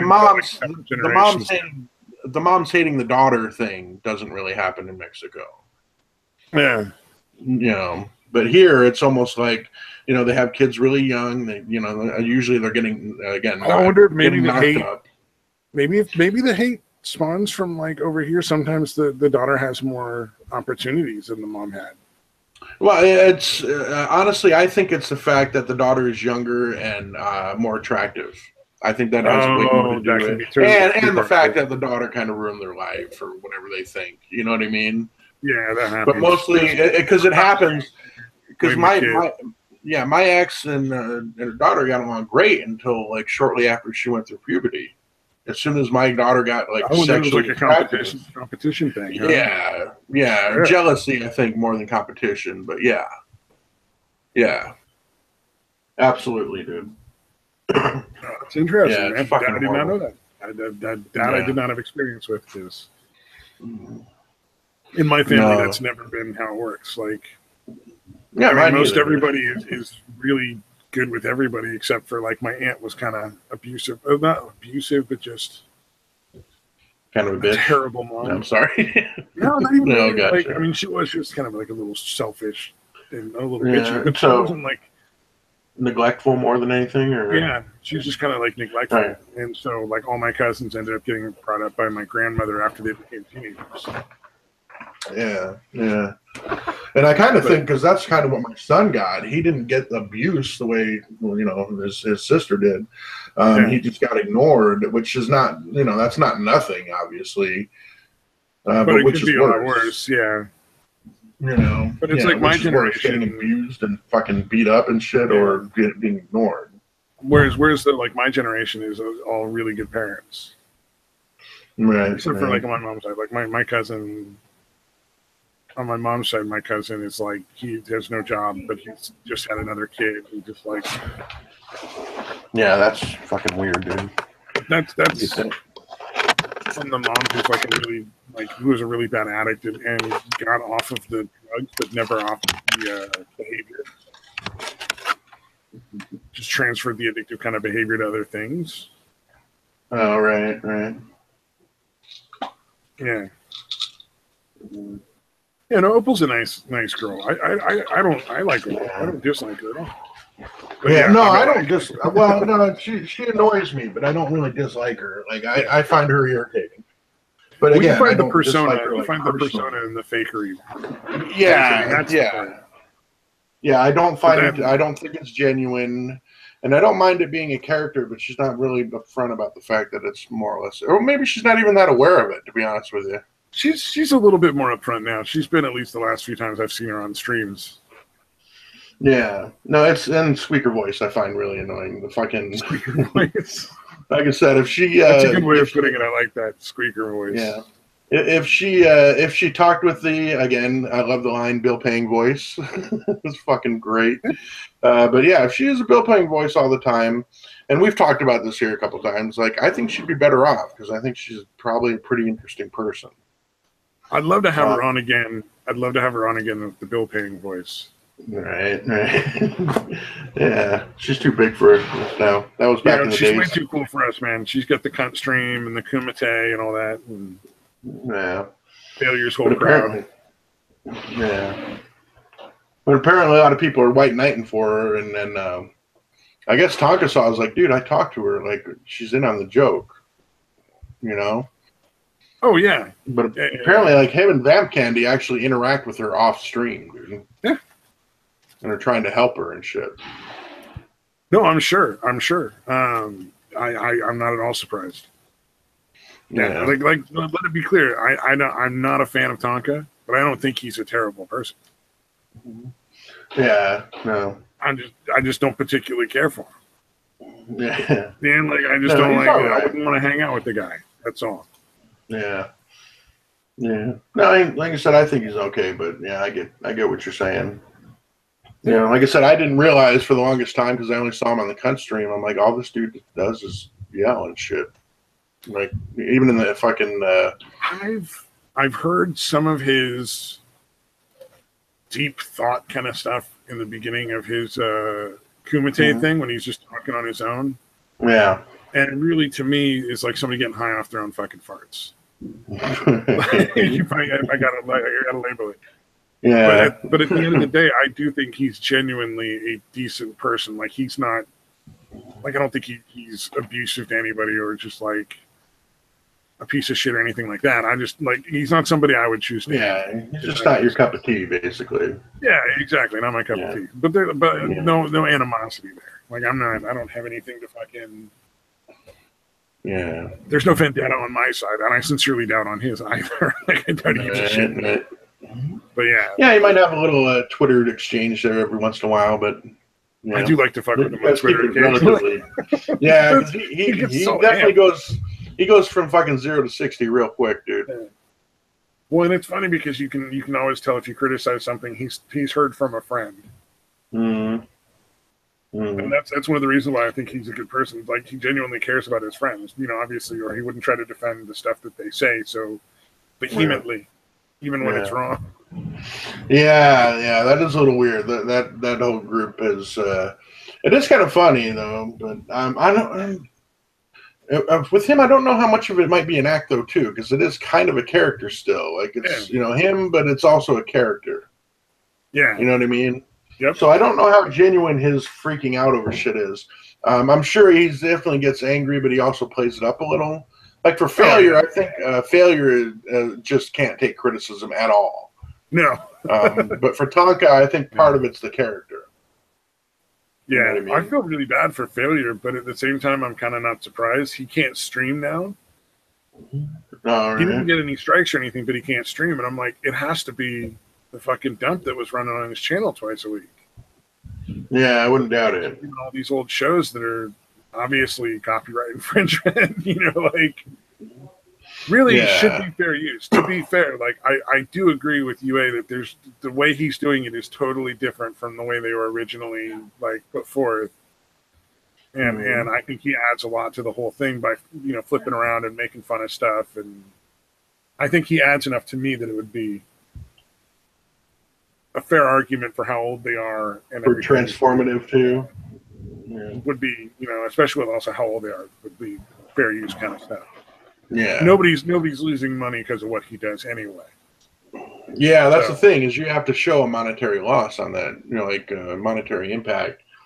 Yeah. And again, it seems like I've only watched it because he plays 15 minutes of Patty Duke followed by 20 minutes of Supermarket Sweep with a little bit of fucking All in the Family or something. Like nobody's losing money. That could genuinely be viewed as art, dude. I think. Yeah. But I think that's probably what came back to bite Failure's channel in the butt was him putting that on there twice a week. I mean, I feel bad for him. I don't think it should have, but yeah, no, I'd be surprised if it didn't. I was watching a stream the other day, and I don't know if the stream was fucked up or they were doing it this way to avoid copyrights, but it was like an echo kind of thing. Like you could still understand it, but it was slightly off. That happens a lot, yeah. I've also seen full-length feature films that are they're not super old, but they're not super new either. They're still kind of like they're still relevant. Like they might actually be losing money because it's on YouTube. And what they'll do is they'll put it at like half speed. Yeah, or speed it up a little, slow it down a little. Or double speed. Yeah, so that you can like change the speed and watch it. But then like the audio is always just a little weird sounding. I can't get into them when they're like that. But yeah, it does make it tough, man. Yeah. But there's also been a bunch of I've seen on YouTube that I never would have seen otherwise that I bought the DVD of. So I mean, I think they kind of shoot themselves in the foot a little bit because in a way it is kind of advertising. Yeah. No, I've seen there was a report that I think this was in the EU. It was in somewhere in Europe, but they basically showed that pirating doesn't really affect the bottom lines of these companies all that much. Like it's very little. You know, it's like people that like would want to play it, but they would never have bought it, kind of thing. Yeah. And the people that loved it and wanted it bought it anyway. You know what I mean? Yeah. Well, because the pirated version is very rarely equal quality as the paid for version. Right, right. And in a lot of cases, you know, one of the things that makes the biggest difference between pirating and not pirating is allowing some sort of preview, well, especially for like songs and stuff, you know, like at least a 30 or 40-second preview. Right. And then making it easy to buy and use. Yeah, yeah. And so it's like, you know, iTunes Orwellian bullshit is probably keeping the pirates, you know, pirate scene in business more than anything else. Yeah. Yeah, it's tough to buy a song you never heard, for one thing. So well, yeah, that's okay, here's some bullshit with iTunes that I've had. I don't know if you've ever used iTunes, but nope, never have, but go ahead. So I used to collect CDs when CDs first came out. Like that was a big thing. I'm big into music, so I had a whole bunch of CDs. Right. When MP3 music first came out, way before iTunes, I started MP3ing my library of CDs because you could fit, you know, you recorded like half quality, and you could put like, you know, an hour's worth of music on a, you know, a little thing that was like half the size of a CD player and didn't skip every fucking time you took a step. Right. You know, and I was at the right age when I was riding my bike around a lot and walking around a lot. Yeah, pirating has killed some bands. That's definitely true. Right. There's a lot of smaller bands that never really got off the ground because of music pirating. I think Mad Metal has a point there. So it is a double-edged sword in that respect. Yeah, yeah. Anyway, well, yeah. But for people like me, like a lot of the shit I downloaded was, again, shit I was never going to buy. And I still bought CDs for the bands. Yeah. It didn't change anything at all. I still bought CDs of the bands that I really liked. And it would have been the same CDs I bought if shit online wasn't available. Yeah. And the other shit was just shit I'd like to have, but I would never pay to have. Yeah. Oh, yeah. Oh, anyway, to continue, like when iTunes came out, I moved my whole digital library into iTunes. So you're probably talking at least 150 albums worth of music. Right. Now I can't use any of those, like half those MP3s don't work anymore. Oh, wow. And for whatever reason, a lot of the MP3 programs I use won't read the CDs anymore. Huh. Because they're old. They're super fucking old. Right. And I think some of them have DRM protection built into the CD itself because pirating was going on at the same time. Gotcha. But the thing that really got me was iTunes converted all of my stuff into FLAC, full lossless audio codec. AC or whatever their format is. And they had the audacity to expect me to pay them money to take a bunch of MP3s to get them to convert things they never owned. These were my own songs that I put in the library to include in my iTunes library, not stuff I bought from iTunes. Right. That they changed the format of without my fucking consent. Like I didn't choose to let them do that. And then they wanted me to pay money to get my stuff turned back into MP3s. Yeah. No, I fucking hate Apple. It cost them absolutely zero money. Yeah. So I just took the fucking hit and found some programs to change a lot of the stuff back over to MP3 myself. Ironically, all the stuff I bought from iTunes was super easy to do. Every song I bought from iTunes, I changed back to MP3s over the course of like an hour. Right. A program that just went and did it by batch and just did the whole fucking set. Nice. And then, like, it took me like weeks and weeks to get my other music all back the way it was. It's fucking horrible. Before I will never buy another Apple product. Yeah, no, I've been there. I never have, dude. I literally. Well, you know better than I do because I made that mistake. Yeah, even when my daughter wanted an iPod, I'm like, no, I'll get you an MP3 player. Yeah. You know, yeah, I've never liked Apple, dude.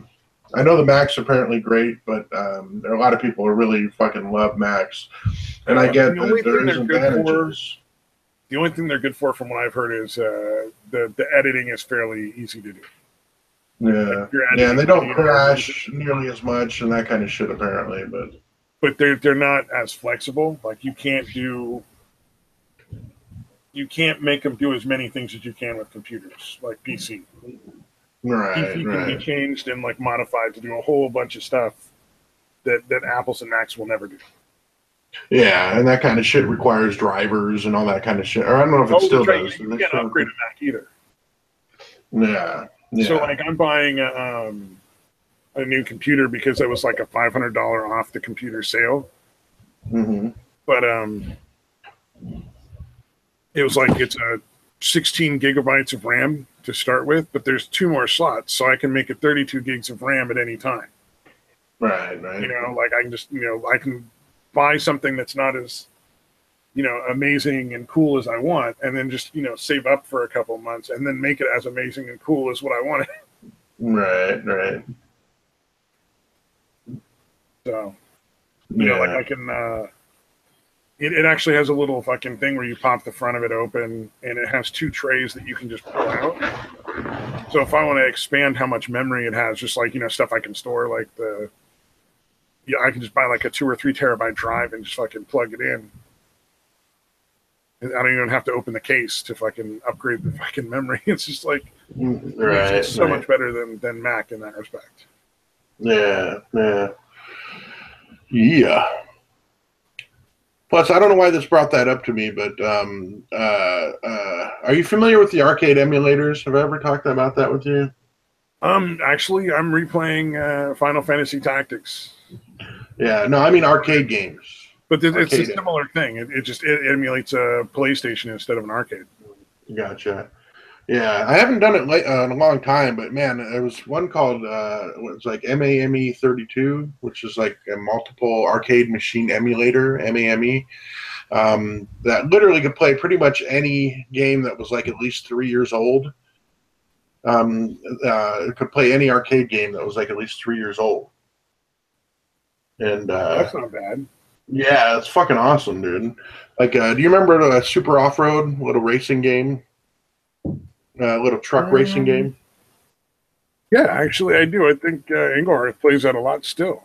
Yeah. So that was one of the ones, like, and the cool thing is, like, if you need more, like, on that game, you had to kind of put a lot of extra quarters to get, like, extra nitro boosts and upgrade your engine and shit. Like, all you have to do to get more quarters in the game is just keep hitting F5. So you can like fucking max your shit out. After the first race, you can just max everything out.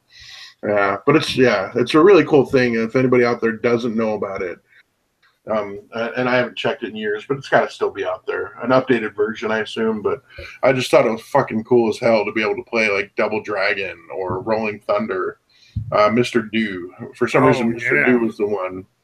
Dungeon that I really Dragon was a lot of fun. I remember playing that. Oh, that was so much fun. That fucking game, dude. Yeah. So being able to go back and play again any arcade game ever made and having unlimited quarters to do it, basically, because again F5 just gives you another quarter. It was really fucking cool. Yeah. I don't know why that reminded me of that. I really don't. But that brought it up to me, so I felt like I had to vomit it out. No, I think I get it. Now that I've derailed the stream, back to you. I was just taking a quick look at what I ordered on the HP. Yeah, HP was it was an Omen 880 160. Mm-hmm. So it was normally like a $2,000 computer for like $1,500 essentially. Because of fucking Black Friday sales and whatnot. Mm-hmm. But what was it my brother bought not that long ago? Was like a game box that played like a bunch of old Nintendo Sega games or something like that. Oh, yeah. Yeah, like the old Nintendo. Yeah, the Nintendo Classic thing or whatever. It's like a tiny miniaturized version that has a bunch of games built into it. Yeah. It was just like you buy it and it just came with like 100 games built in and you could just play it like a box. Yeah. Apparently Nintendo did like some kind of weird limited quantity thing on that to almost do it seems to me like they did it to create an artificial scarcity. Yeah. You know what I mean? Yeah, probably. Yeah, like it was cool as hell, and then they didn't make nearly enough to meet what demand they should have known there would be for that product. Yep. Yeah. Well, I think what they ought to do is if Nintendo had any clue, they'd fucking they'd make all of them capable of being played on like computer with basic computer keyboards, controls, and just sell the whole bundle for like $100 of all the old NES games. Yeah, and just make sure to get all of them. Yeah. You know? Yeah, although I had a NES emulator, I think it was called JNES. Yeah. That had all of them, dude. All 700 whatever Nintendo games. We can use the emulator to just play whenever we want. I'm not saying it's not available now. I'm just saying Nintendo should do that. It would be good business. Oh, gotcha. I gotcha. They'd make a lot of fucking money. That's what I'm saying. Right. Or make those games available, like all their games available on their newest system. Like, because a lot of the retro games for Nintendo are still very playable. Right. Yeah, they're a lot of fun. I remember like the I think it was called Secret of Mana. Was a really fun action / RPG type style. Yeah. It wasn't like a turn-based thing. It was more of a, I don't know what the fuck you call that, but I don't know why the name's not occurring to me. It was similar to like what Zelda does, you know, although you had kind of spells. Real-time strategy kind of thing. Yeah, well, no, not real-time strategy. That's more of like a fucking sim, not Sims, but yeah, I forget what. Maybe it's just action adventure is probably what I should go with. But yeah, it was called Secret of Mana. That one was really fun. Obviously, the Zelda games. I like the a lot of those. Tecmo Super Bowl. Tecmo Super Bowl is still a very fun game to play. Have you ever played Caveman games? Caveman games. Oh yeah. Oh wait, no. I'm never mind. I'm mixing that up with BC. Oh yeah. Based off a comic strip. What else did they have? They all the Super Mario's, all the Zelda games. Let's see. What were some other good ones? Trying to think of. I like the Dragon Warrior games. I thought those were good. They had an Ultimate game on there, I think. Oh, Mega Man. Yeah, the Mega Man games are fucking cool. Yeah. No, I got that from Mad Metal Man in the chat. Yeah. Fuck, I don't know. I can't think. I'm trying to think. Oh, the original Metal Gear was pretty cool. I like that one. Yeah. Although there was one thing that really bugged me is there's a spot where you get caught in this little maze type thing. And I literally had to call like the helpline to figure it out. They're like, okay, you got to go left up through that one, and then you got to go left through that maze. Like it's the same screen, you know what I mean? It's one of those ones where the screen's the same, but you have to go through the different paths in a certain order. You know, and in order to get it's something. Oh yeah, I know what you mean. And it's something that would be almost impossible to figure out on your own. It was literally almost obviously impossible. if the helpline was willing to actually fucking walk you through it. Yeah. No, it was the one the Nintendo helpline. You paid for that shit. Oh, okay. I thought it was not free. Oh, yeah. God. Man. Yeah, Crystalis. That was another good one. Crystalis. I don't know which way to pronounce that. That was another one of those type. That was a really good game. The original Final Fantasy was on there. I think up through like 4. I think was on Nintendo. If I'm not mistaken. Yeah. Final Fantasy 1, 2, and maybe 3. Yeah, that's weird. I never got into those turn-based type. I don't like the turn-based type. Oh, I love it. But then I can spend hours just making my characters like super powerful, and I don't get bored. Gotcha. So then, like when I'm doing the fights and stuff, it's I'm just cleaning house. No, I could grind with the best of them, dude. My son doesn't understand it, dude. He doesn't understand how I can just fucking build my character up as much as I do and how fast I do. Oh, 1, 3, and 5? Yeah. Final Fantasy 1, 3, and 5. It's been a long time since I played Nintendo, Matt. Yeah. Well, I know there was one like there was like at a certain point pretty early on, there was one that was released in Japan that wasn't released here. So I got to the point really quickly where Final Fantasy 4 here was actually Final Fantasy 5 in Japan. It was a weird thing, dude. Yep. Yeah. I still think the best was 7, but that's just me. Yeah, I don't think I've ever played through any of them, dude. The first one and the 7th one were the 2 that I really liked. The rest of them I could fucking take or leave. No, I like being able to control my character, man. It seems like one thing that was nice about the first one was you got to completely pick your group of people and exactly whatever you wanted them to be. Mm-hmm. All right. So you had like, what was it? White mage, black mage, thief, red mage, fighter, and monk. And you could do 4 of 1. Any mixture is 4. And essentially you could make your characters whatever you wanted them to be out of the choices that were available. There was no limits. Right. So it was very interesting, and it had a lot of replayability because you could beat it with like this one team and then choose a different kind of team and beat it again. And right.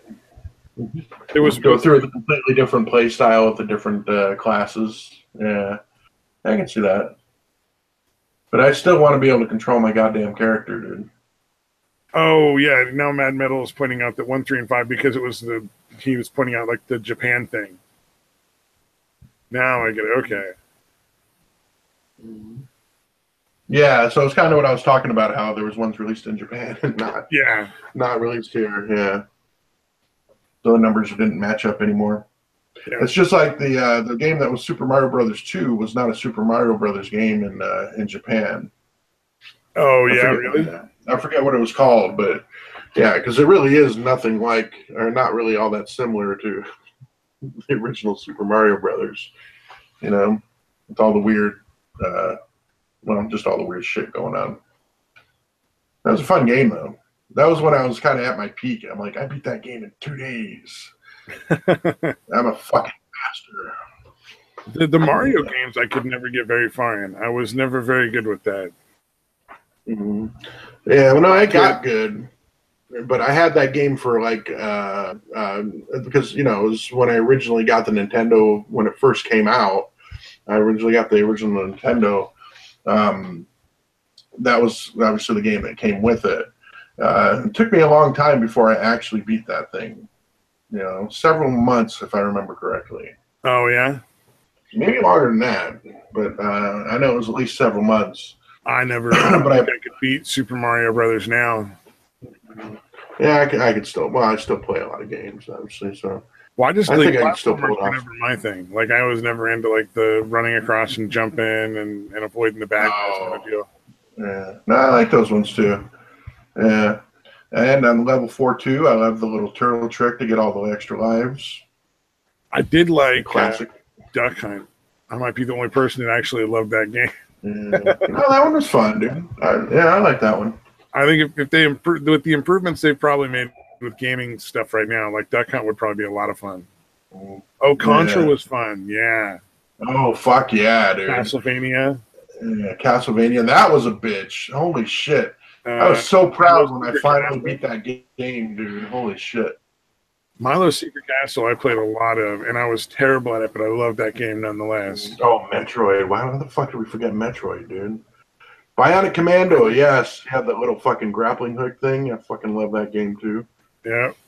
Metroid. Coming back as the big reveal when you come back and it's a chick.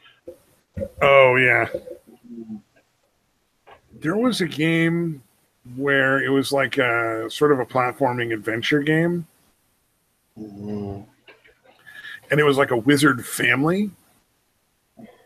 So you got to pick like the mom, the dad, the son, the daughter, or the dog. And you would go out and try to beat levels. And if one of your characters died, you come back and you pick one of the remaining members of the family to go out and try to keep beating it. Oh, wow. And it was similar to, I want to say similar to Castlevania. Like they would each shoot like a different like energy thing, and like they each had different like amounts they could jump and stuff. It was very interesting. That's crazy. I played a lot of time spending on that. I was terrible at it, but I played it a lot. All right. Yeah. I'm trying to think of the other ones here. Let's see. Yeah, Metroid. I've always loved those games. Those are almost always good.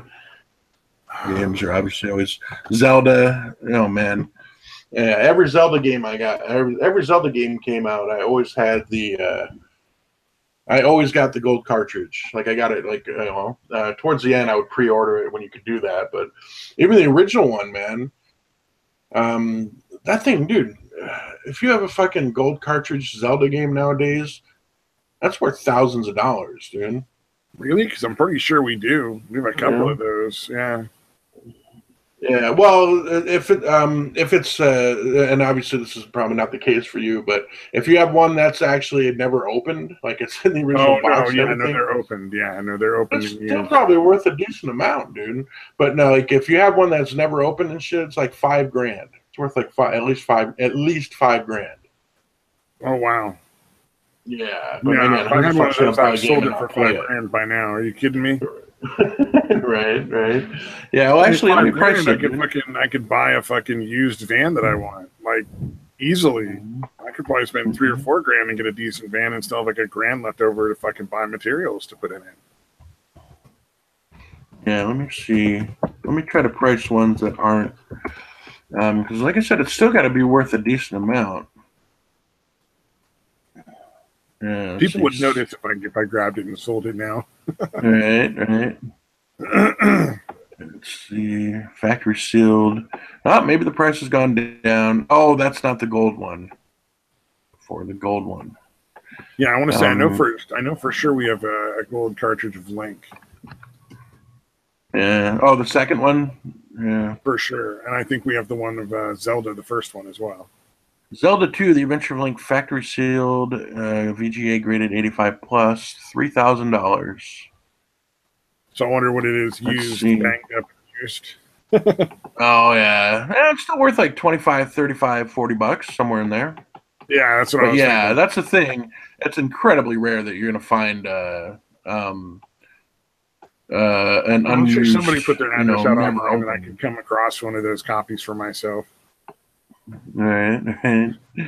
Let's see. Somebody who has that sealed is probably a nerd. I'll just beat them up and take it like their lunch money.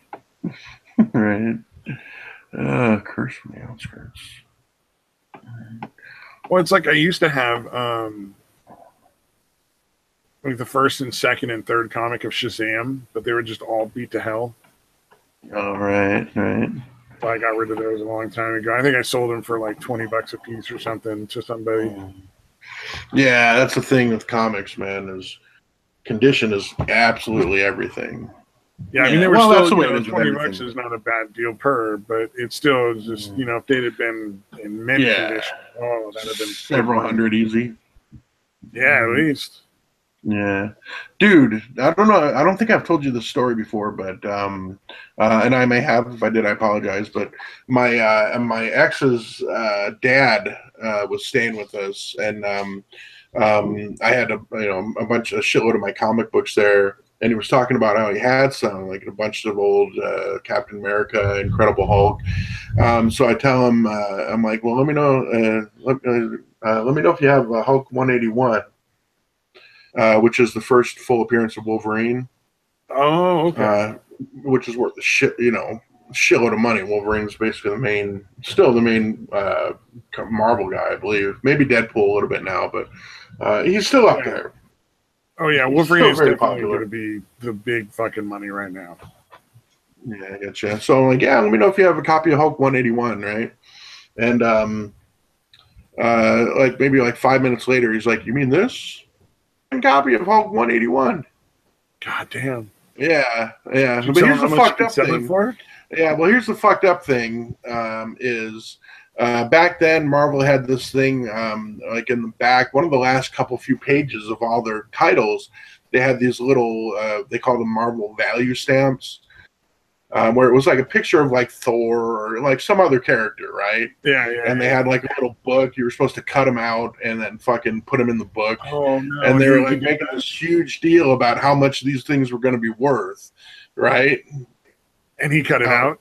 And he cut it out, dude.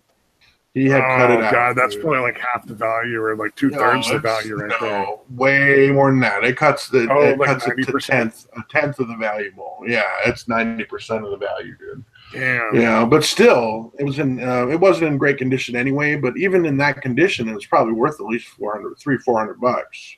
Oh, but not worth selling it then. I wouldn't bother. Right. And don't get me wrong, I kind of want to, because I don't really give a shit. Yeah, I don't really give a shit about condition. Like I have a copy of X-Men '94. which is the first regular issue of the new X-Men. Again, Wolverine, Colossus, Nightcrawler, all those. Storm. The giant-sized X-Men, the individual giant-sized X-Men was the official first appearance. Yeah. The regular issue was X-Men 94. Do you already know this, and I'm telling you something you already know? No, I don't. I'm following along. Yeah, I mean, I know something about comics. Like, I'm not a complete noob. I just don't know like the specific, like which ones are super valuable kind of thing. Yeah, it's X-Men 94 is one of them. Again, the original X-Men was just Cyclops, Iceman, the Beast, Jean Grey, and Angel. Okay, yeah. And basically, and actually from like 66 to like 93 were actually reprints of the earlier X-Men ones because they weren't selling that well or whatever. So they're just reprinting them. 94, basically after 93, Giant Size X-Men came out, which was the introduction of, again, Nightcrawler, Colossus, Wolverine joining the team, Thunderbird, who I think died 2 issues later or whatever, Storm and all them. All right, so anyways, basically, that's a lot of fucking backstory for me to just say that I bought that one and it's not really in good condition, but all I really care about is the fact that I own that issue. Yeah, well, that's what I was saying. Like, really, the other one, it's like if it's not worth like a few grand, it's not worth selling because even though you get $400 or $500, it's still nicer to have the comic than it would be to have that money. Yeah, exactly. Yeah, not like I said, I just wanted to own it. I didn't really care about the condition, so I got it for like $60. But even in the condition it's in now, it's worth like $300 now. Yeah, oh yeah, but it's not worth selling just because No, I would still rather. Yeah. Well, again, if it was something like this is going to be the difference between my son having a good Christmas or not, or like that kind of thing, then I'll sell the fucking thing, no problem. Oh, but yeah, anything like that. You're not insane. Yeah. Right. Yeah. Although I have a lot. I have 3 issues of the first appearance of Gambit. Well, I bet that's fairly decent. Like they were going to make a Gambit movie, but they never really got around to it. I don't think. There was some talk about that, but I bet if they'd made that, you would have had like fucking pretty valuable shit there. Yeah, even without, I'm trying to see. Hold on, I'm trying to look it up here. But yeah, I got them all valuable now. I'm just saying, like if that movie had come out, that had driven the cost up way higher. Because suddenly you get a lot of people that just want to see it or want to own it, that have more money than. Right. Yeah, anytime something comes out, like all the Iron Man ones, after the movies came out, those things fucking skyrocketed in value. They were still worth a decent amount, but yeah, it went way up. Yeah, 266 is the issue. Well, let me take a look here. Oh, those are all CGC graded. There's a bunch of them. The CGC is the main grading company. They'll, slab them for you too, like slap them into like a case or whatever you want to call it. Like a hermetic, like into a hard special case. Fucking, Right. Yeah, let's see. I'm looking at some of the prices. Very fine condition, 8.0, which, yeah, mine's at least 8.5 to 9 on a scale 1 to 10, but let's see, 8.0, $175, $329, holy shit. All right, same one, $325. Yeah, so yeah, that's still been. It sucked though. It's because a couple Christmases ago I had to do that. I had to sell 2 of the 3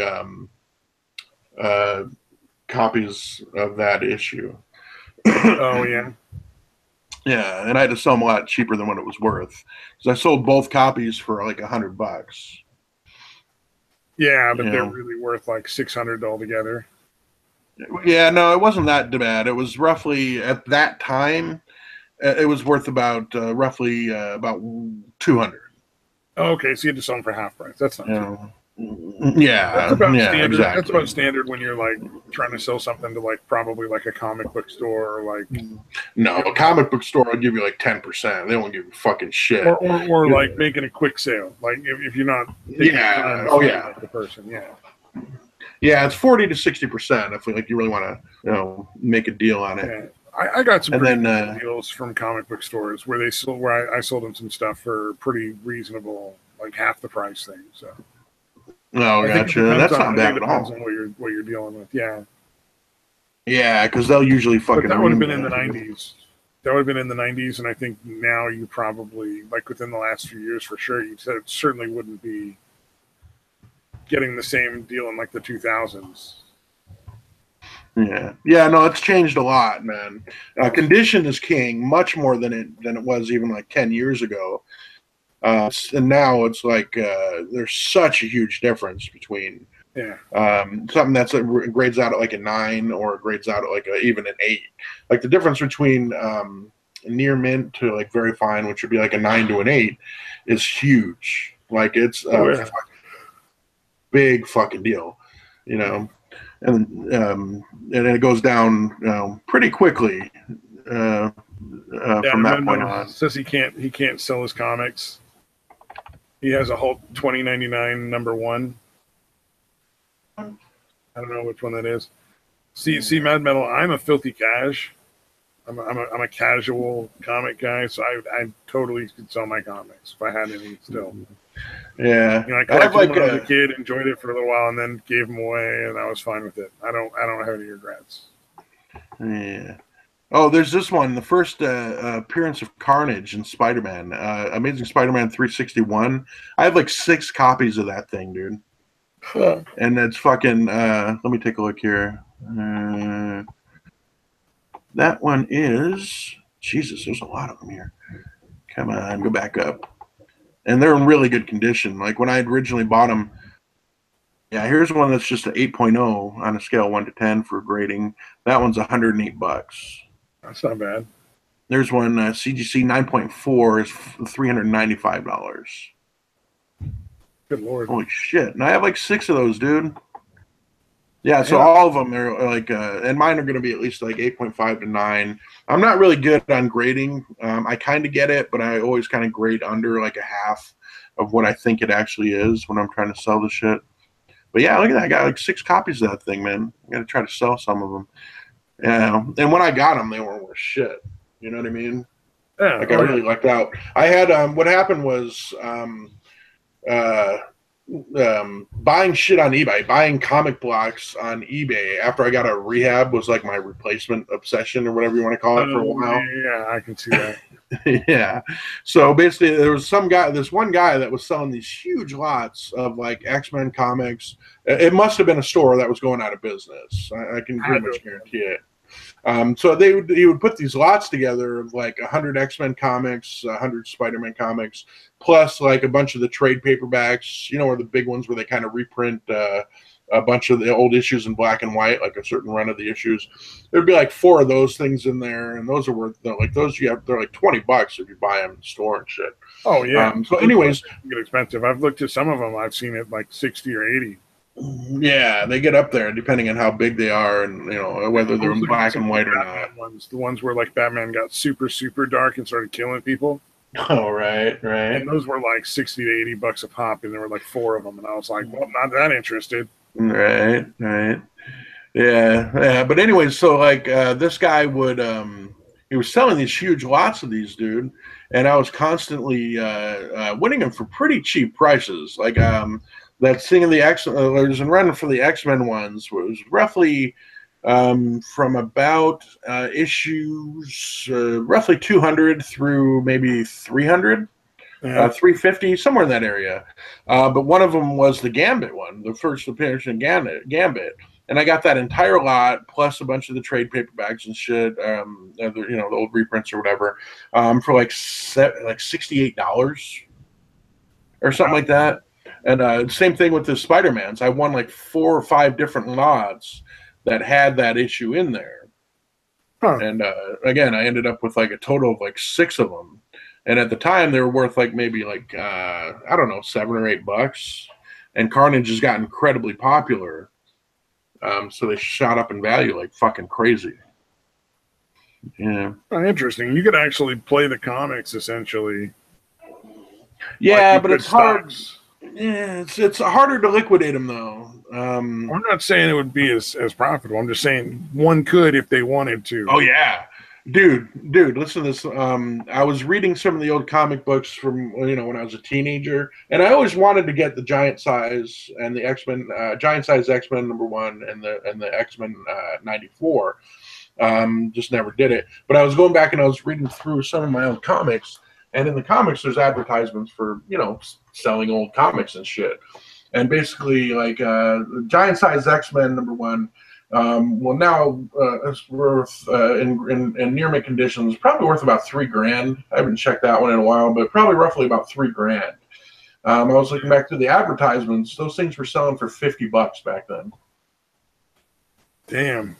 Yeah, and I was so mad. I'm like, "Fuck, dude! I never fucking, like even." But I think by the time I actually had a job and shit, I was kind of like too cool for the comics. Like I didn't want to read comics because it wasn't cool or whatever, so I was like, fuck, dude, if I had only done that, I'd never fucking, well, I probably would have sold it by now, but I would have had that opportunity. Yeah, that's what I'm saying. I could never collect the comics because like I like comics, but like by the time I was 18 there were a lot of other things I liked more. And if I'd had a comic at like 21 that was worth, $3 or $4,000, that's a used car, man. Right. Like a decent used car that you're gonna get like at least 4 or 5 years out of, like I'd have definitely sold it by now. Yeah. No, I hear you. It depends on how much you're into the shit. But I literally have like a good at least 5,000 fucking issues of shit, dude. Yeah, a bunch of old Batmans, a bunch of old Supermans, like the World's Finest, like which was Batman, Superman kind of teaming up back in the day, like stuff from like the 50s and 60s, or maybe 60s and 70s. I don't know, but really old issues. Like I have one of the issues of Superman, which like number like 104. Which again, it's been around for a long. Superman's been around for fucking ever. So issue 104 is really old. All right, yeah. But yeah, I definitely want to try to. Like my son will be fine anyway. But I really like to. I always try to make sure he has a really good Christmas, if nothing else. Cool. So I'm going to try to sell some of these again too. So Mad Metal Man, if you want to buy any, dude, let me know. Or if you know anybody, fuck, man. Gomer Pyle died. Oh shit. No bueno. Well, golly.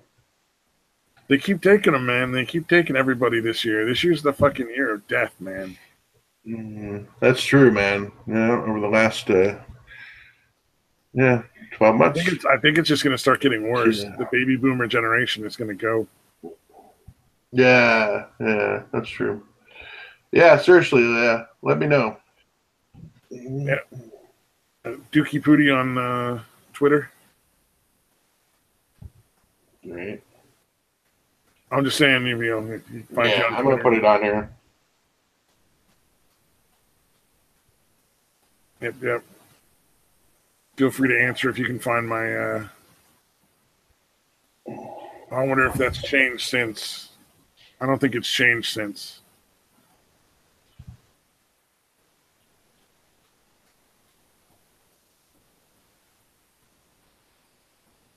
Let's see here.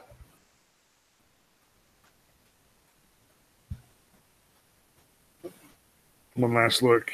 No, I don't think it's changed. No, it's. What's wrong? You can't find the Twitter thing, or? Yeah, no, I'm kind of typing out. I'm putting more than I probably have to in here, but. Fair enough. What do you call it? Yeah, a Word document. There we go. So here we go. All right. So it is almost official. We have 75 total votes. 73% Opal is a Hobbit. 27% no, she's not a Hobbit.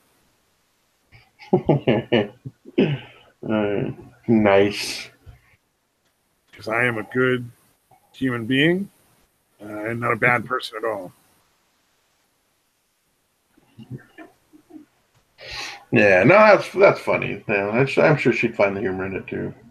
She seems like a good sport. Yeah, I hope too so. Good sometimes, but But yeah, dude, I actually, that's what I was putting in the chat here really quick, and then I'll stop talking about comics. But I actually cataloged everything before that Christmas two years ago. And again, I have several thousand. So it literally took me like 6 days of doing pretty much nothing but that. Of cataloging comics, of going through, finding out what issue I had, what thing. It took me 6 days, dude, to run through the entire collection. That's a lot to go through, man. Yeah, and I'm talking literally like that would interest me. Like, I would like to sit down and catalog shit like that. That's something I would enjoy. Yeah, it was kind of fun because I was also, and part of what took me so long is I was also checking what the values were, because I hadn't done that in several years, or at least 10 years. Excuse me. Yeah, seeing a bunch of the shit, like how it went up in value like that. All right. Yeah, see you, Metal Man. Thanks for sticking around, bro. Yeah, seeing how much stuff that was worth like relatively nothing shooting up in value like that's interesting. Like the Gambit one was already pretty valuable because it was. I paid roughly for all 3 copies. I paid an average of about $20 for them, and they're worth about 50. So I got them pretty cheap, and the value was pretty low. But now they're worth, again, $200-$300. Yeah. Or the Carnage one I think was worth like $5. When I got it, it was selling for like $5 most places, maybe 10, somewhere in that. But again, it was nowhere near worth over $100 like it is now. Right on. Yeah. The other thing is it can kind of go the other way, and shit can tank in value too. I just like sorting through things part. I gotcha. No, I definitely yeah. I was gonna say, I once took like 5 pounds of Skittles and sorted them out into colors and shit. Damn. Hence the name? No, I'm just kidding. A little bit, yeah. It was actually hair color that got me the name, but that probably didn't help. I don't even really like Skittles. I just was like, I'm gonna fucking sort 5 pounds of Skittles one day, and so I went out and bought like a 5-pound bag and did it. Wow. There was no reason? You just felt like it? I thought it'd be interesting, and then afterwards I like fucking counted up how many were in each color, and compared that and weighed them and stuff. Wow. Purple Skittles, by the way, you get less of in each bag, but they weigh more than any other ones. Oh, really? Yeah. That is mildly interesting. I'm surprised you put that much effort into it. Not really. Not that interesting. I said mildly. Well, okay, I was going to say, I'd say that's pretty boring, actually. Yeah, man. Just a weird dude sometimes, man. All it is. Yeah. But yeah, no, I definitely enjoyed it. And the only thing that sucked is, again, I have a bad back, so even just sitting for that period of time and kind of sorting and moving boxes and shit. Yeah. Oh my god! By the end, like pretty much from about, I'd say 3 or 4 hours in on the first day until I was done, my back just fucking ached, dude. It was just so sore, the muscles, everything. Well, your back and my back are different, I think. Like, me sitting down is fine. It's when I'm walking around and shit that it hurts. Yeah. And I think just sitting is okay, but I think it was the fact that I was constantly moving and reaching and lifting shit too, because again, a long box, because I have like about at least a dozen long boxes full of comics, and a bunch of, and probably another 20 of like shipping boxes full of them. Oh, wow. So a long box full of comics, that's 300 comics. That's fucking heavy, dude. Yeah. Oh, yeah. It's not a light thing. So that was part of it too. So yeah, it wasn't just the sitting; it was sitting in a shitty chair for one thing. If I'd done it in a recliner, get around and stuff too, probably while you were sitting down. Yeah, exactly. I'm constantly reaching and grabbing it from this pile to this pile, and then putting inside the box, out of the box. Yeah, it's definitely. Yeah, but I did actually enjoy kind of sorting it beyond the physical pain. I actually did like. Looking the shit up and all that. Got me starting to read them again, And that's the thing. Like probably at least 50-60% of the comics that I owned, I never fucking read. Lots of comics, and I didn't read half of them. Well, now you got a fucking project, man.